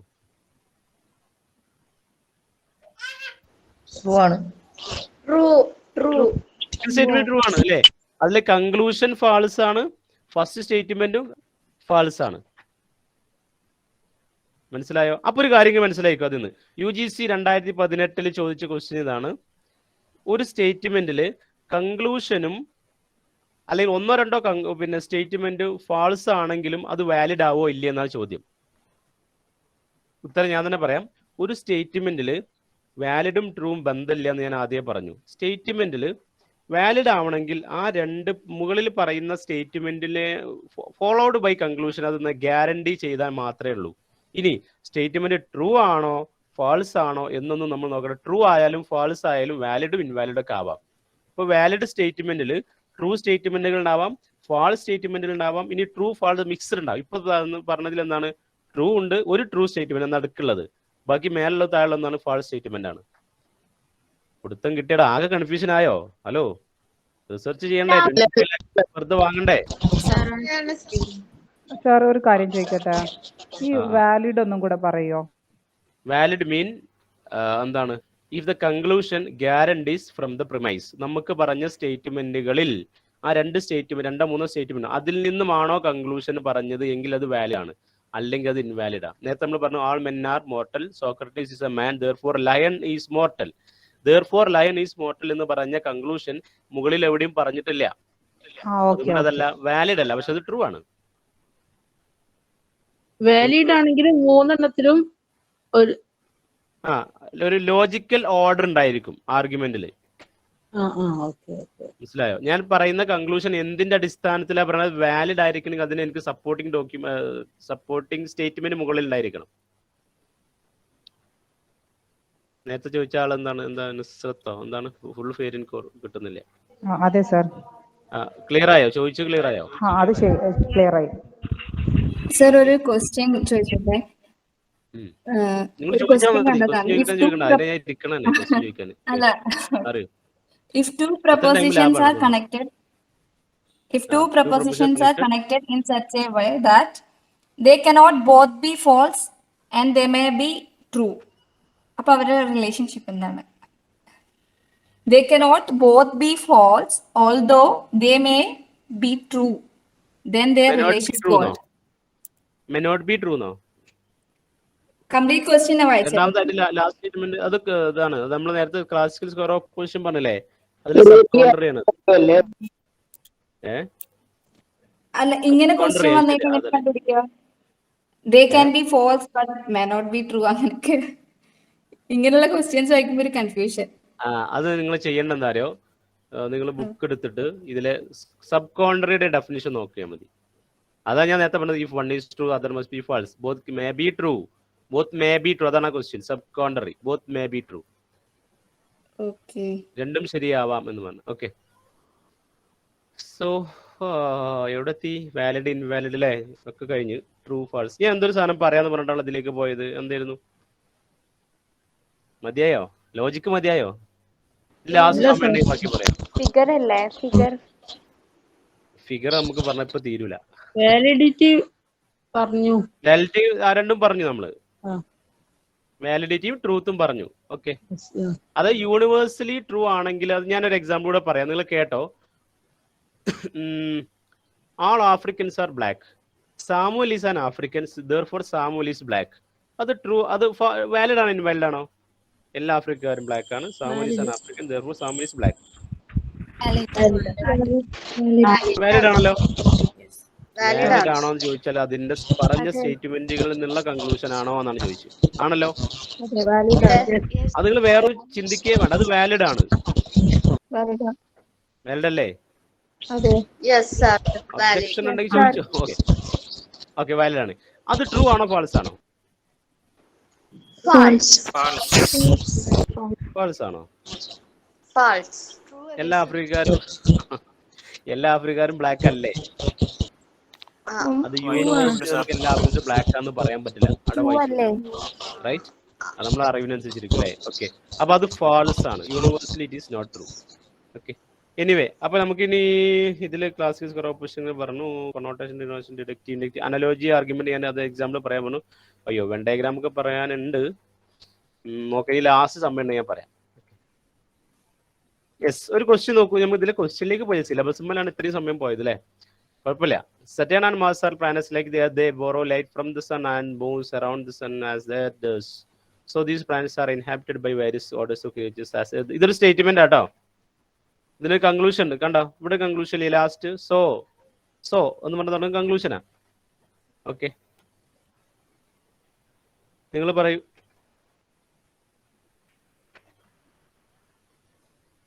എന്താ ഉത്തരം? ടൈപ്പ് ചെയ്തോ. ഇത് ഡിഡക്റ്റീവ് ആണോ, അസ്ട്രോളജിക്കൽ ആണോ, അനലോജിക്കൽ ആണോ, മാത്തമാറ്റിക്കൽ ആണോ? ബുദ്ധി കൂടിയ ആളുകളൊക്കെ അസ്ട്രോളജിക്കൽ പറയും. കാരണം എന്താ അറിയോ? സറ്റേൺ, മാസ്, പ്ലാനറ്റ് എല്ലാം ഇതല്ലേ. പക്ഷെ അവർക്ക് മാർക്ക് കിട്ടില്ലെന്ന് മാത്രം. അനലോജിക്കൽ. Why it is analogical? Comparison വരുന്നില്ല. എന്ത്? There is a comparison. Very good. If there is a comparison, it is called analogy. ഇവിടെ നോക്കൂ, ഈ ക്വസ്റ്റ്യൻ ഫുൾ ഇത്ര വായിക്കേണ്ട. നമ്മൾ ആകെ എന്ത് ചെയ്താൽ മതിയായിരുന്നു? ഒറ്റ മിനിറ്റ്, ഞാൻ ഇതിന്റെ എന്റെ പെന്നെ കിടക്കടപ്പോഴാണ് ശരിയായത്. എന്താണ് സറ്റേൺ? നോക്കൂ, ഇനി അനലോജിക്കൽ ആർഗ്യുമെന്റ് ഉത്തരം വരുന്ന ക്വസ്റ്റ്യൻ കണ്ടാൽ നിങ്ങൾക്ക് ഒറ്റ സ്റ്റേറ്റ്മെന്റ് ഫസ്റ്റ് ലൈൻ വായിച്ച ഉത്തരം വരുന്നത്. പരീക്ഷകളിൽ ഇങ്ങനെ നമ്മുടെ ടൈമർ ഇങ്ങനെ ഇറങ്ങുന്ന സമയത്ത് നമുക്ക് ഇതൊക്കെ കൺഫ്യൂഷൻ ആവും. Saturn and Mars are planet like the earth. കഴിഞ്ഞു നമ്മളെ വായന. ബാക്കിയൊന്നും വായിക്കരുത്. ബാക്കി വായിച്ച് ഇവിടെ അവസാനം എത്തുമ്പോഴേക്ക് മേലെ വായിച്ച ആകെ കൺഫ്യൂഷൻ ഉണ്ടായിരിക്കും. ലൈക്ക് എന്ന് പറഞ്ഞാൽ കമ്പാരിസൺ അല്ലേ? സറ്റേണും മാസും ആരായിട്ട് കമ്പയർ ചെയ്യുന്നത്? പ്ലാനറ്റിനെ കമ്പയർ ചെയ്യുന്നത്. ഈ ടൈപ്പ് ക്വസ്റ്റ്യൻ UGC 2016 മുതൽ 18 വരെ നിരന്തരം ചോദിച്ചു. 6 ടൈപ്പ് ക്വസ്റ്റ്യൻ അങ്ങനെ കറക്റ്റ് ഇതിൽ ചോദിച്ചു. ഇടക്ക് പിന്നെ നമുക്ക് ഡിഫറെന്റ് ക്വസ്റ്റ്യൻ പേപ്പറിൽ വന്ന സമയം അതിൽ ഇടക്ക് ചില ക്വസ്റ്റ്യൻസ് ചോദിച്ചു. ഈ ലാസ്റ്റിൽ ചോദിച്ചിട്ടുണ്ട്, അതിന് മുമ്പത്തേലും UGC ചോദിച്ചിട്ടുണ്ട്. ഉത്തരമെല്ലാം എന്താണ് അപ്പൊ നിങ്ങൾ അനലോജിക്കൽ ഓപ്ഷൻ ഉണ്ടെങ്കിൽ എന്ത് ചെയ്യണം, കമ്പാരിസൺ ഉണ്ടോ ആദ്യം നോക്കുക. കുറച്ച് നല്ല അല്ലേ. അസ്ട്രോളജിക്കൽ നമ്മൾ ആൾക്കാർ ഈ സംഭവം എഴുതിയിട്ട് വിവരം കൂടിയാലും ഉള്ള പ്രശ്നമാണ്. പക്ഷെ നമ്മളത് എഴുതരുത്, ഉത്തരമല്ല. അസ്ട്രോളജിക്കൽ ആർഗ്യുമെന്റ് നിങ്ങൾക്ക് പഠിക്കാണ്ടല്ലോ, നിങ്ങൾക്ക് ഡിഡക്റ്റീവ് ഇൻഡക്റ്റീവ് അനലോജിക്കൽ പഠിക്കാൻ തന്നെ ഉള്ളത്. എനിവേ, അടുത്ത question. A man ought no more to value himself for being wiser than. നിങ്ങളെല്ലാം വായിക്കുന്നുണ്ട്, ഞാൻ എന്ത് ചെയ്യാം, ഒന്ന് വെള്ളം കുടിക്കട്ടെ. അപ്പൊ നിങ്ങൾ ഉത്തരം ടൈപ്പ് ചെയ്ത്.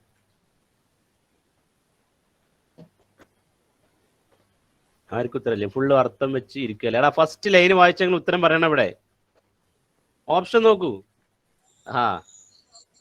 അൻവരജിത്തോട് ഇതില്ലേ. ഓക്കെ, അനലോജിക്കൽ.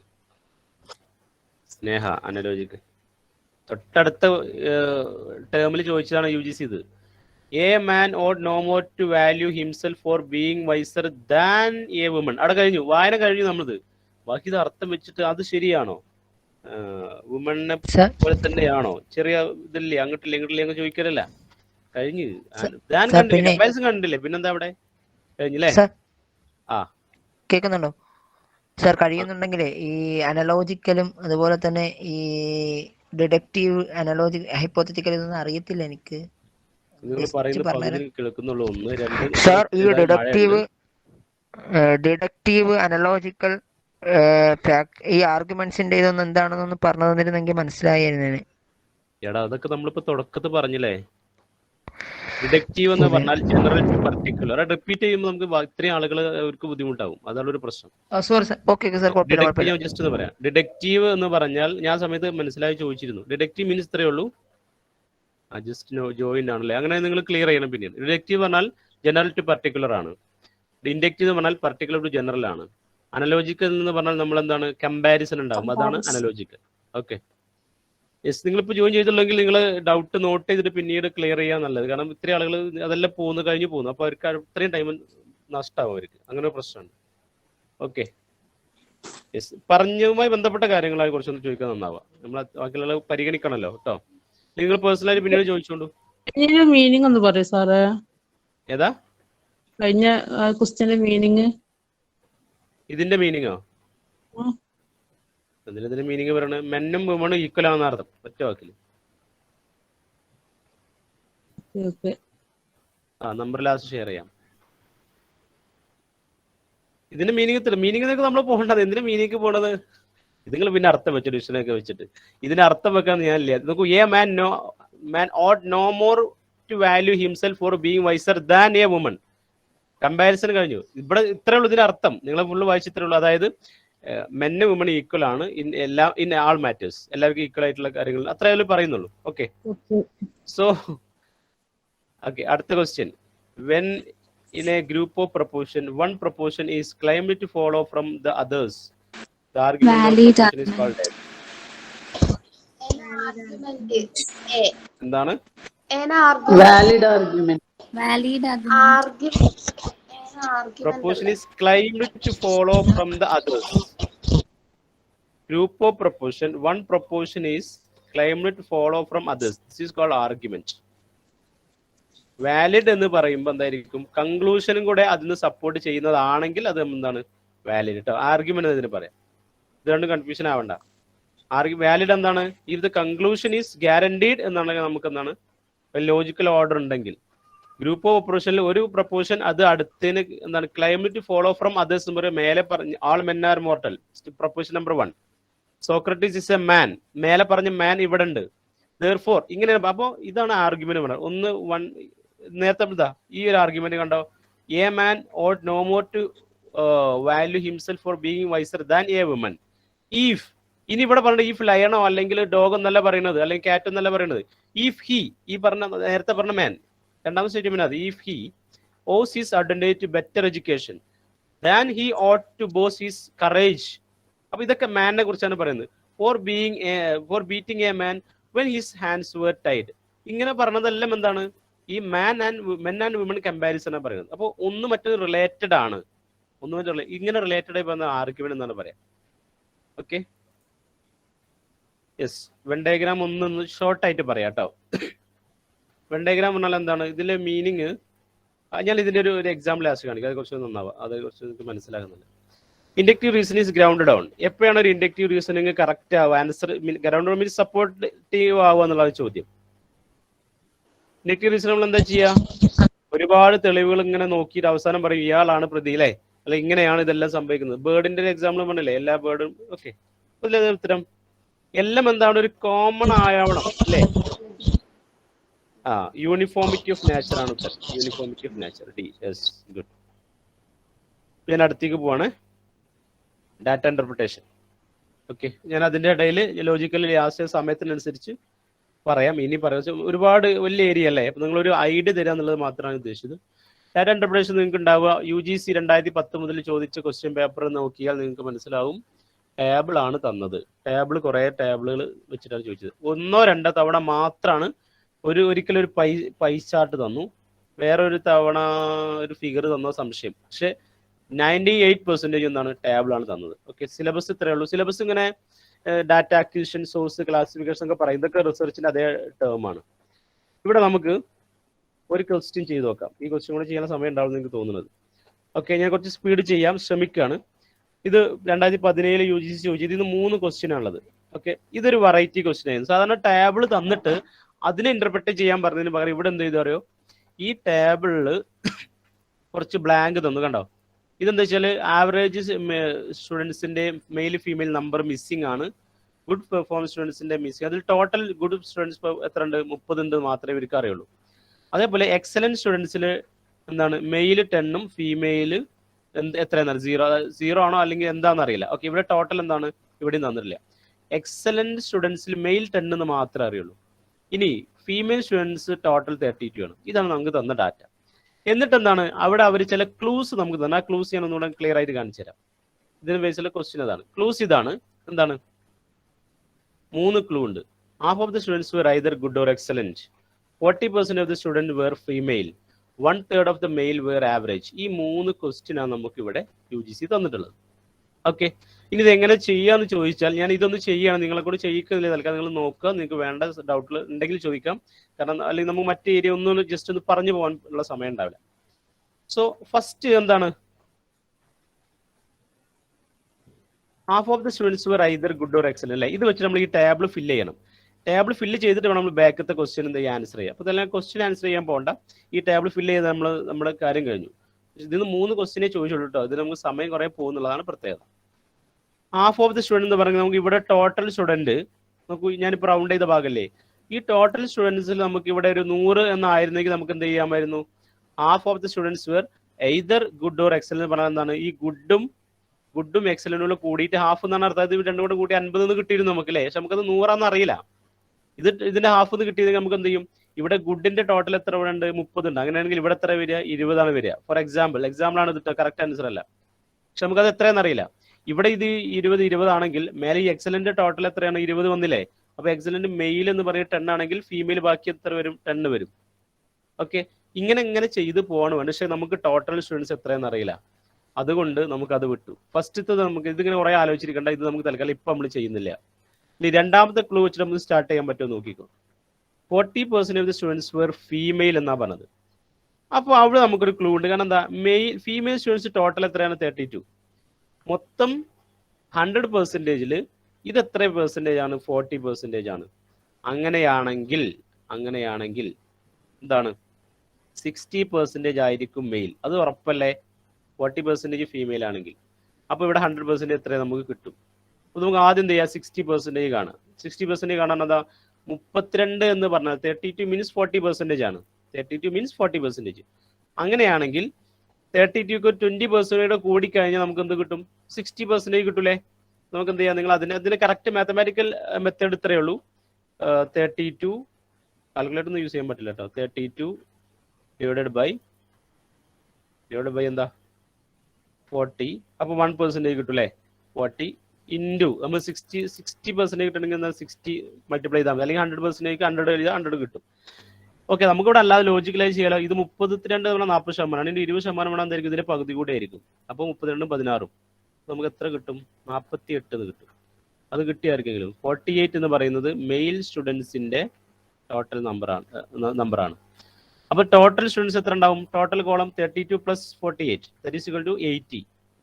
ഓക്കെ, ഇപ്പൊ ഇനി നമുക്ക് സംശയം ഉണ്ടോ? ഓക്കെ, ഇനി നമുക്ക് ഇതിന്റെ മെത്തേഡ് ജസ്റ്റ് പറയാം. ഇനി ഇതിൽ നമുക്ക് ഫസ്റ്റ് സ്റ്റേറ്റ്മെന്റിലേക്ക് പോകാണെങ്കിൽ എന്താ? Half of the students were either excellent or good എന്ന് പറഞ്ഞാൽ നമ്മളിവിടെ മനസ്സിലാക്കണം, ഈ ഗുഡും എക്സലന്റും കൂടിയിട്ട് ഹാഫ് ആണെന്ന് മനസ്സിലാക്കണം അവിടെ കേട്ടോ. ഐതർ രണ്ടിലും കൂടി കൂടിയത്. അപ്പോൾ 80യുടെ ഹാഫ് എന്ന് പറഞ്ഞാൽ എത്രയാണ്? 40.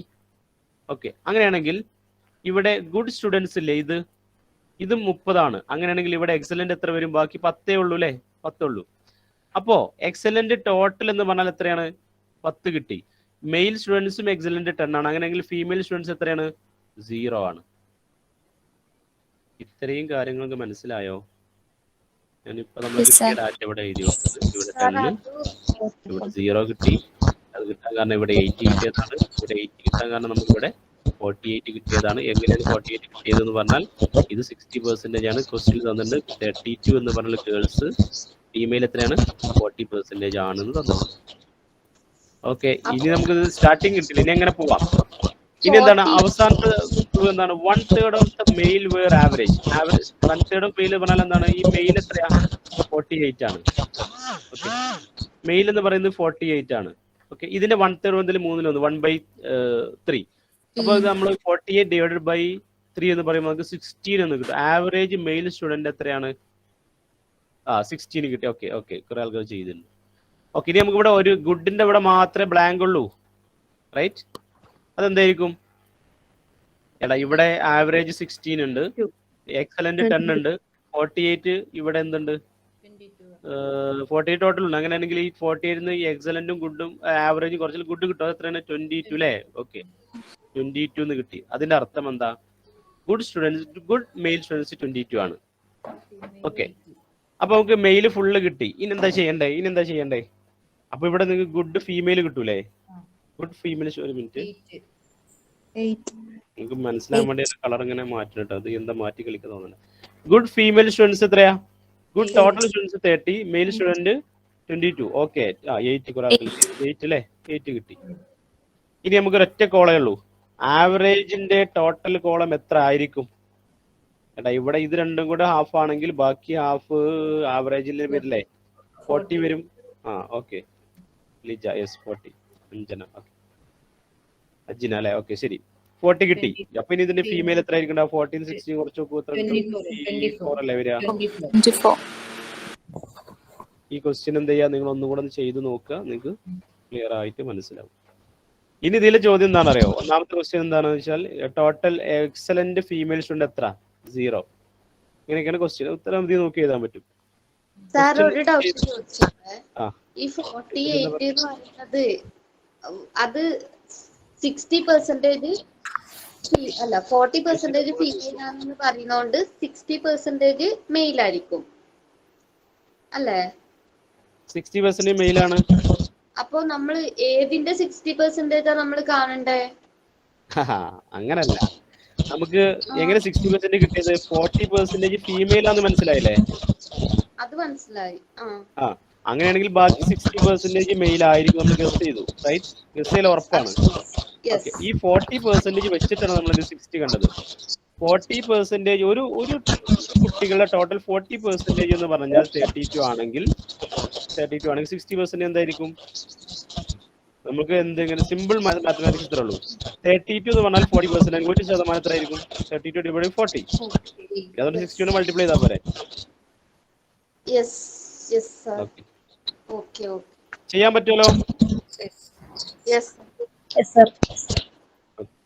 അടുത്ത ഒരു ഇനി ക്വസ്റ്റ്യൻ പരിചയപ്പെടുത്തുന്നുള്ളൂ, എന്ത് ചെയ്യണം മാത്രം പറയുന്നുള്ളേ. ഇത് ഞാൻ ചെയ്യുന്നില്ല. ഇതൊക്കെ പ്രീവിയസ് ക്വസ്റ്റ്യൻ ആട്ടോ. ഞാൻ കാണിക്കുന്നത് പ്രീവിയസ് ക്വസ്റ്റ്യൻ ആണ്. ഇവിടെ മ്യൂസിക് ഇഷ്ടമുള്ള കുറച്ച് ആളുകളെ ലിസ്റ്റ് തന്നു, ക്ലാസിക്കൽ മ്യൂസിക്, പോപ്പ്. എന്നിട്ട് നമ്പർ ഓഫ് പീപ്പിൾ ഇങ്ങനെ ഓരോ 15-ന് 20-ന് ഇടയിൽ ആളുകൾ 21 20 30 ഇങ്ങനെ തന്നു. എന്നിട്ട് നമ്മൾ ചോദിക്കുന്ന ക്വസ്റ്റ്യൻ എന്താ വെച്ചാൽ ടോട്ടൽ ഈ ആളുകളിൽ 15-ന് 30-ന് ഇടയിൽ ഈ മ്യൂസിക് ഇഷ്ടപ്പെടുന്ന എത്ര ആളുകളുണ്ട്? അപ്പോൾ നമ്മൾ എന്താ ചോദിച്ചാൽ ഇതിന് മൊത്തം ടോട്ടൽ ചെയ്യുക. നിങ്ങൾ പരീക്ഷയ്ക്ക് ചെയ്യുമ്പോൾ എന്താ അറിയോ, ഇതെല്ലാം ഇങ്ങനെ 6 4 ഇങ്ങനെ കൂട്ടി പോകരുത്. ചെയ്യേണ്ടത് ഇങ്ങനെ ഇത്തരം ടേബിൾ ആണെങ്കിൽ എന്താ ചോദിച്ചാൽ ഓരോന്ന് സെപ്പറേറ്റ്, അത് പിറ്റത്തെ ക്വസ്റ്റ്യൻസ് ഇത് ആവശ്യം ഉണ്ടാവും. ടോട്ടൽ എത്രയെന്ന് എടുക്കണമെങ്കിൽ നമ്മൾ എന്ത് ചെയ്യണം? ആദ്യം ഇതെല്ലാം ടോട്ടൽ ചെയ്യുക, ഇതെല്ലാം ടോട്ടൽ ചെയ്യുക, ഇതെല്ലാം ടോട്ടൽ ചെയ്യുക. എന്നിട്ട് നമുക്ക് ഒരു ടോട്ടൽ കിട്ടും. അപ്പോൾ ഇത് നമുക്ക് എന്ത് ചെയ്യണം? ഇനി ഇതിന്റെ എന്താണ് ഈ 15 to 20 ഉള്ള ആളുകൾ എത്രയാണ്, ഇങ്ങനെ ഓരോന്ന് നമുക്ക് സെപ്പറേറ്റ് ചെയ്യാൻ പറ്റും. ഓക്കെ, ഇങ്ങനെയാണ് ഇതിനെ കാണേണ്ടത്. ക്വസ്റ്റ്യൻസ് തൽക്കാലം ഇവിടെ അത് ചെയ്യുന്നില്ല. ഓക്കെ, ICT ഒരുപാട് റിപ്പീറ്റ് ചെയ്ത ക്വസ്റ്റ്യൻസ് ആണ് നമുക്ക് ചോദിച്ചിട്ടുള്ളത്. ICTയിൽ നിങ്ങളതിൽ നോക്കേണ്ട ക്വസ്റ്റ്യൻ എന്താ വെച്ചാൽ ബേസിക് ആയിട്ടുള്ള ICTയുടെ ടെർമിനോളജീസ് കുറേ ഉണ്ട്. FTP ഒരുപാട് തവണ ചോദിച്ചിട്ടുണ്ട്. HTTP, ASCII American standard code for information interchange എന്ന ടോപ്പിക് ചോദിച്ചിട്ടുണ്ട്. പിന്നെന്തായിരുന്നു? ASCII അല്ലാതെ ഓക്കെ, HTTP കഴിഞ്ഞിട്ട്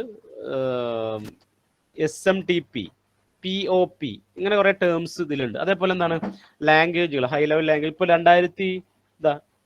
ഏറ്റവും അടുത്ത് 2020 ചോദ്യത്തിൽ ചോദിച്ചിട്ടുണ്ട് പൈത്തൺ എന്ന് പറഞ്ഞത് എന്താന്ന് ചോദിച്ചിട്ടുണ്ട്. പൈത്തൺ എന്താ? It's A high level language, it's A language, programming language അല്ലേ? അപ്പോൾ ഇതേപോലെ കുറെ ക്വസ്റ്റ്യൻസ്. പിന്നെ ഇതിലൊരു ക്വസ്റ്റ്യൻ എപ്പോഴും ജനറൽ ക്വസ്റ്റ്യൻ, മിക്കവാറും ഒരു അസേർഷൻ റീസണിംഗ് ഒക്കെ ആയിരിക്കാം, അല്ലെങ്കിൽ ജനറൽ ടൈപ്പ് ക്വസ്റ്റ്യൻ ആയിരിക്കും. അതായത് നമ്മുടെ ജനറൽ നോളജ് ചെക്ക് ചെയ്യുന്ന ക്വസ്റ്റ്യൻ, ICT റിയൽ ലൈഫിൽ എങ്ങനെയെന്നുള്ള രീതിയിൽ ക്വസ്റ്റ്യൻസ് വരാം. ഓക്കെ, അതേപോലെ ഒരിക്കൽ ചോദിച്ചു 17 ഇങ്ങനെ ചോദിച്ചു, which of the following are instant messaging app? അവിടെ എന്താണ്, ഏതാ ഇൻസ്റ്റന്റ് മെസ്സേജിങ് ആപ്പുകൾ ഏതൊക്കെയാ? Hello, Facebook, WhatsApp,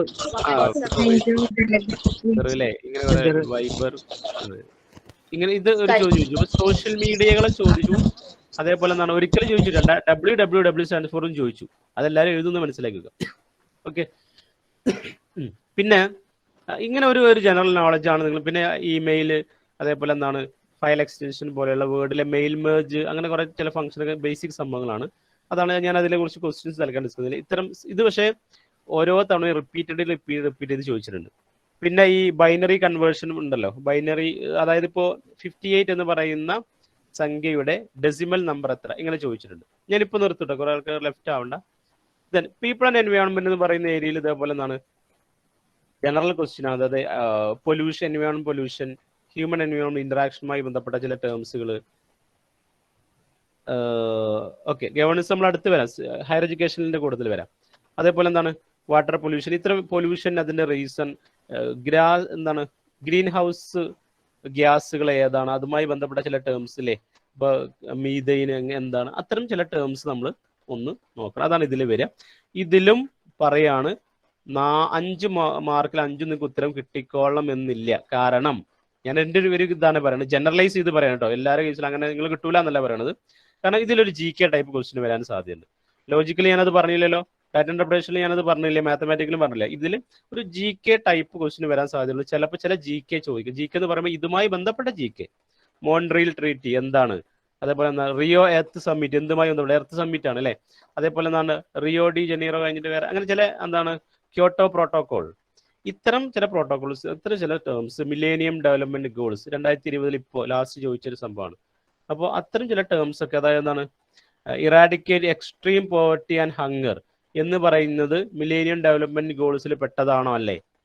achieve universal primary education, promote gender equality and empower woman, reduce child mortality, improve maternal health, ഇങ്ങനെയൊക്കെ കുറെ തന്നിട്ട് ഇതൊക്കെ മില്ലേനിയം ഡെവലപ്മെന്റ് ഗോൾസ് പെട്ടതാ, അതാണോ അല്ലേ എന്നൊക്കെ ചില ക്വസ്റ്റ്യൻസ് വരാം. അതാണ് അതിൽ നമ്മൾ നോക്കേണ്ടത്. ഓക്കെ, പിന്നെ ഒരു 1-2 ക്വസ്റ്റ്യൻ വേഗം നോക്കിക്കോ. ഞാൻ നിങ്ങളെ കൂടെ തന്നെ പറഞ്ഞു പോവാണേ. Which of the source of chloro, which is the source of chloro fluoro carbon, CFC അല്ലേ?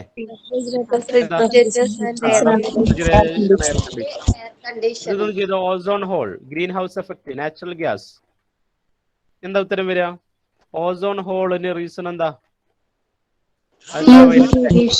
അപ്പോ 1B ഉത്തരം ഉണ്ടോ നോക്കുക. അപ്പൊ തന്നെ നോക്കിയത് 1B ഒറ്റ ഉത്തരേ ഉള്ളൂ, A.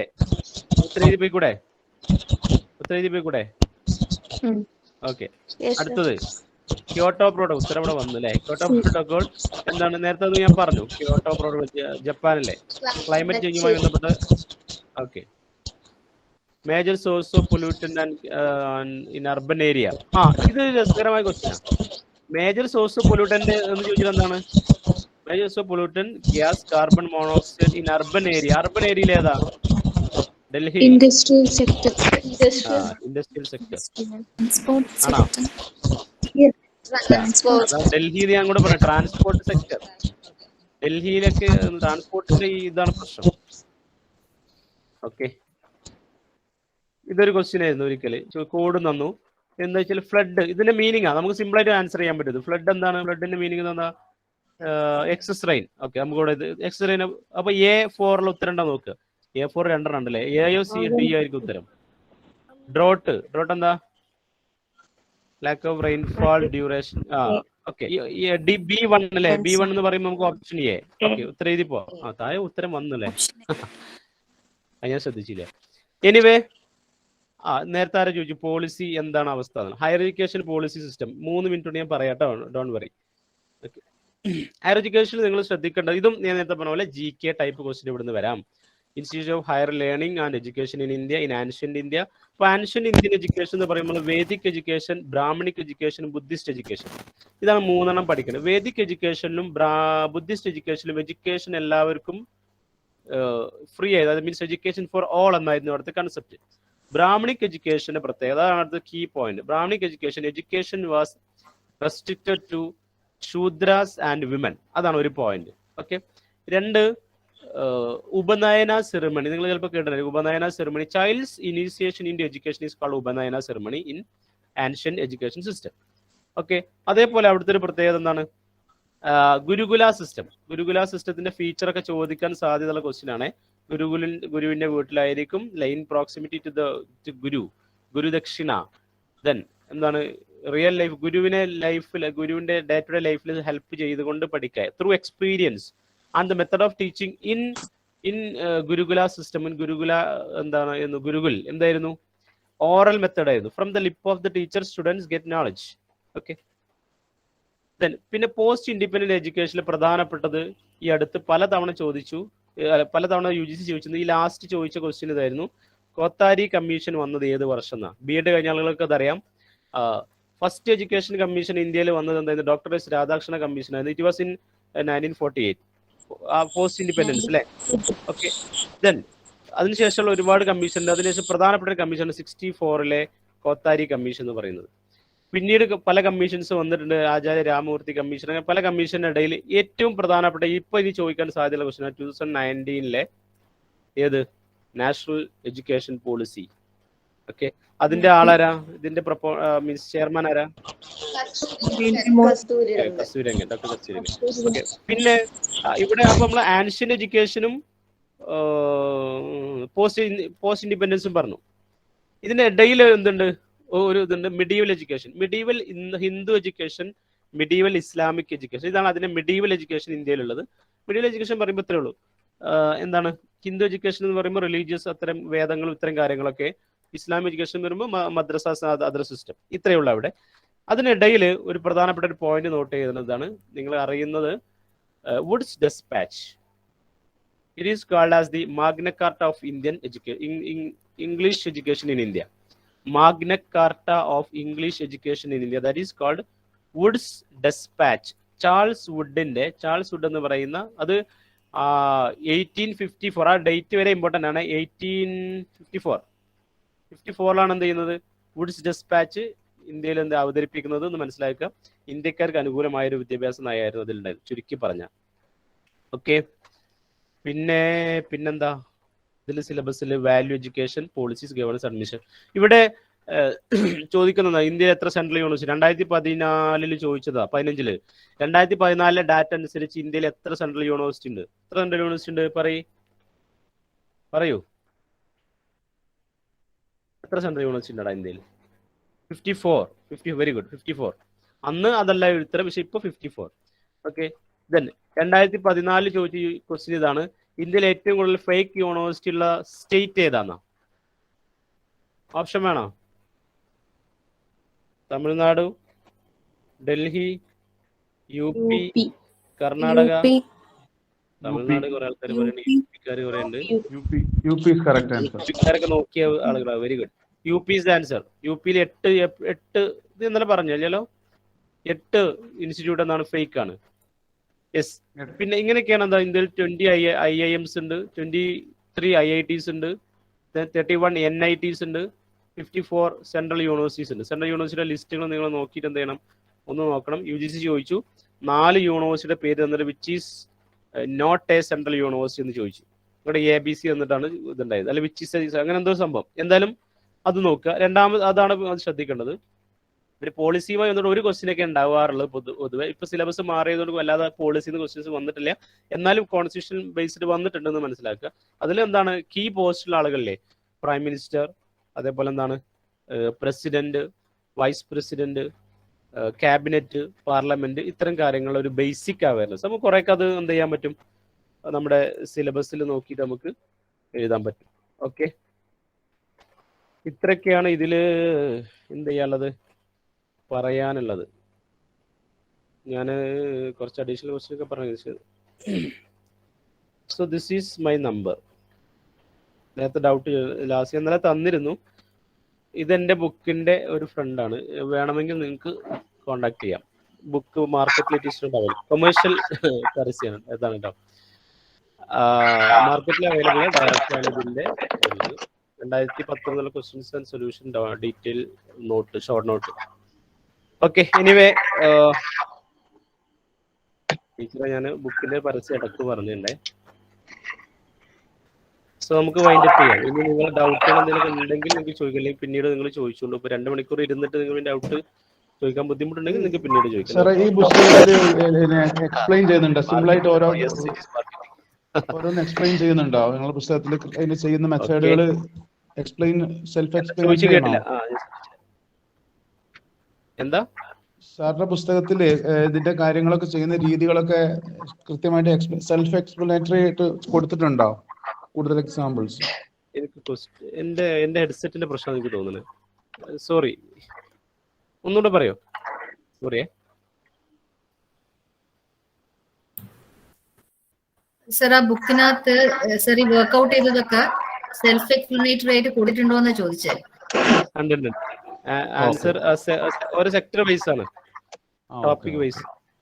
നമ്മൾ തൽക്കാലം ഇതിന്റെ പറയണ്ട. ആൾറെഡി വാങ്ങി ഐശ്വര്യ, വെറുതെ ഐശ്വര്യ ആൻസർ പറഞ്ഞു. സൊല്യൂഷന്റെ ഡീറ്റെയിൽഡ് എക്സ്പ്ലനേഷൻ ഞാൻ പോയി കാണിച്ച സ്ലൈഡൊക്കെ അതിലുണ്ട്. പിന്നെ അഡീഷണൽ ക്വസ്റ്റ്യൻ പേപ്പറിന്റെ കാര്യങ്ങളുണ്ട്. ഓക്കെ, അത് നിങ്ങൾ പേഴ്സണലായി ചോദിച്ചോളൂ. Teacher, thank you for your especially participants. കുറെ ആൾക്കാരുണ്ടായിരുന്നു നിങ്ങളെ പാഷൻ ലിസണിങ്ങിന്. അതേപോലെ ഇന്ന് നമ്മളെ ക്ലാസ് വൈൻഡപ്പ് ചെയ്യാം. ടീച്ചർ ഒരു കാര്യം പറയട്ടെ മാം, കുട്ടികളെ ഇൻട്രസ്റ്റ് നമ്മളെ കുട്ടികൾക്ക് നാളെ സരസ്വതി കോളേജിൽ നാളെയും മറ്റന്നാളും മൺഡേയും ഇതേ പ്രോഗ്രാം ഉണ്ട്. ടോപ്പിക് ഇത് തന്നെയാണ്, പക്ഷെ ഫ്രീ ആണ്, ഓപ്പൺ. ഓക്കെ, വേണമെങ്കിൽ നാളെ ഞങ്ങൾ ഇതിന്റെ ഭാഗമായിട്ട് തന്നെ സാലി സാറിന്റെ ഒരു സബ്ജക്റ്റിന്റെ ക്ലാസ് ഉണ്ടായിരുന്നു. ഞങ്ങളൊരു 3 days മോർണിംഗ് ആണ്. രാവിലെ 8 മണിക്കല്ലേ ക്ലാസ്?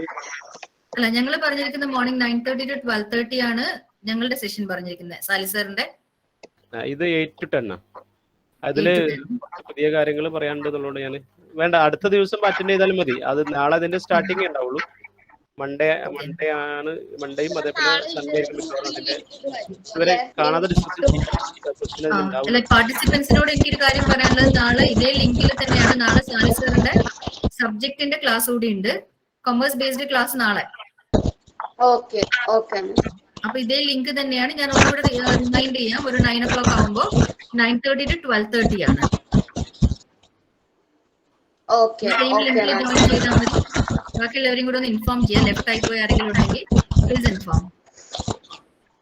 സാറിനോട് ഒരു വലിയ താങ്ക്സ് എന്തായാലും. കാരണം എന്ന് വെച്ച് കഴിഞ്ഞാൽ എനിക്കൊന്നും ഒരു പക്ഷെ ഞങ്ങൾ നെറ്റ് എഴുതുമ്പോൾ പോലും കുറച്ചൊക്കെ എന്താ പറയാ, ആ ഒരു സമയത്ത് പോലും ഇത്തിരി ബുദ്ധിമുട്ടാണ് എന്ന് തോന്നിയ കാര്യങ്ങൾ സാറ് വളരെ സിമ്പിൾ ആയിട്ട് പറഞ്ഞു കൊടുത്തിട്ടുണ്ട്.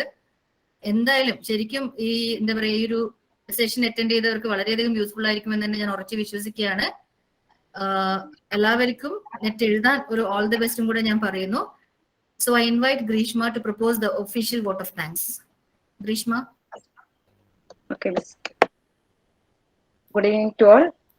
MG കോളേജ് കൊമേഴ്സ് ഡിപ്പാർട്ട്മെന്റിന്റെ ആഭിമുഖ്യത്തിൽ 2 ദിവസമായി നടന്നു വരുന്ന UGC നെറ്റ് റിലേറ്റഡ് ജനറൽ പേപ്പറിന്റെ ഡിസ്കഷൻ ഇവിടെ കഴിഞ്ഞിരിക്കുകയാണ്. അപ്പൊ സാർ ക്ലാസ് കൈകാര്യം ചെയ്ത് സജിത് സാറാണ്. നമുക്കറിയാം നല്ല രീതിയിൽ സാറ് ക്ലാസ് ഹാൻഡിൽ ചെയ്തിട്ടുണ്ട്. സ്വരൂപ മിസ് പറഞ്ഞ പോലെ തന്നെ ജനറൽ പേപ്പറിന്റെ ക്ലാസ് 2 മണിക്കൂർ 2 ദിവസം എന്നൊക്കെ കേട്ടപ്പോൾ പേഴ്സണലി എനിക്കൊരു കൺഫ്യൂഷൻ ഉണ്ടായിരുന്നു. എങ്ങനെ ഈ ക്ലാസ് അറ്റൻഡ് ചെയ്യും, അതുപോലെ തന്നെ സാർ എങ്ങനെ ടോപ്പിക് കവർ ചെയ്യും. അതൊരു പക്ഷേ ഇതുപോലത്തെ ക്ലാസ് ഇതിനു മുന്നേ കേട്ടിട്ടില്ലാതെ കൊണ്ടായിരിക്കാം. പക്ഷെ ഇന്നലെ സാറ് ക്ലാസ് തുടങ്ങിയപ്പോൾ ഇതുപോലെ ഒരു കൺഫ്യൂഷന്റെയോ അല്ലെങ്കിൽ അങ്ങനെ ഒരു ചിന്ത തന്നെ വേണ്ടതായിരുന്നു എന്നുള്ള രീതിയിലാണ് സാറിന്റെ ക്ലാസ്. സാർ വളരെ നല്ല രീതിയിൽ ഈ ക്ലാസ് കൈകാര്യം ചെയ്തിട്ടുണ്ട്. അതിനുള്ള ബെസ്റ്റ് എക്സാമ്പിൾ തന്നെയാണ് നമുക്കുള്ള പാർട്ടിസിപ്പൻസ്. 2 ദിവസങ്ങളിലും 200 കൂടുതൽ പാർട്ടിസിപ്പൻസ് ഉണ്ടായിരുന്നു.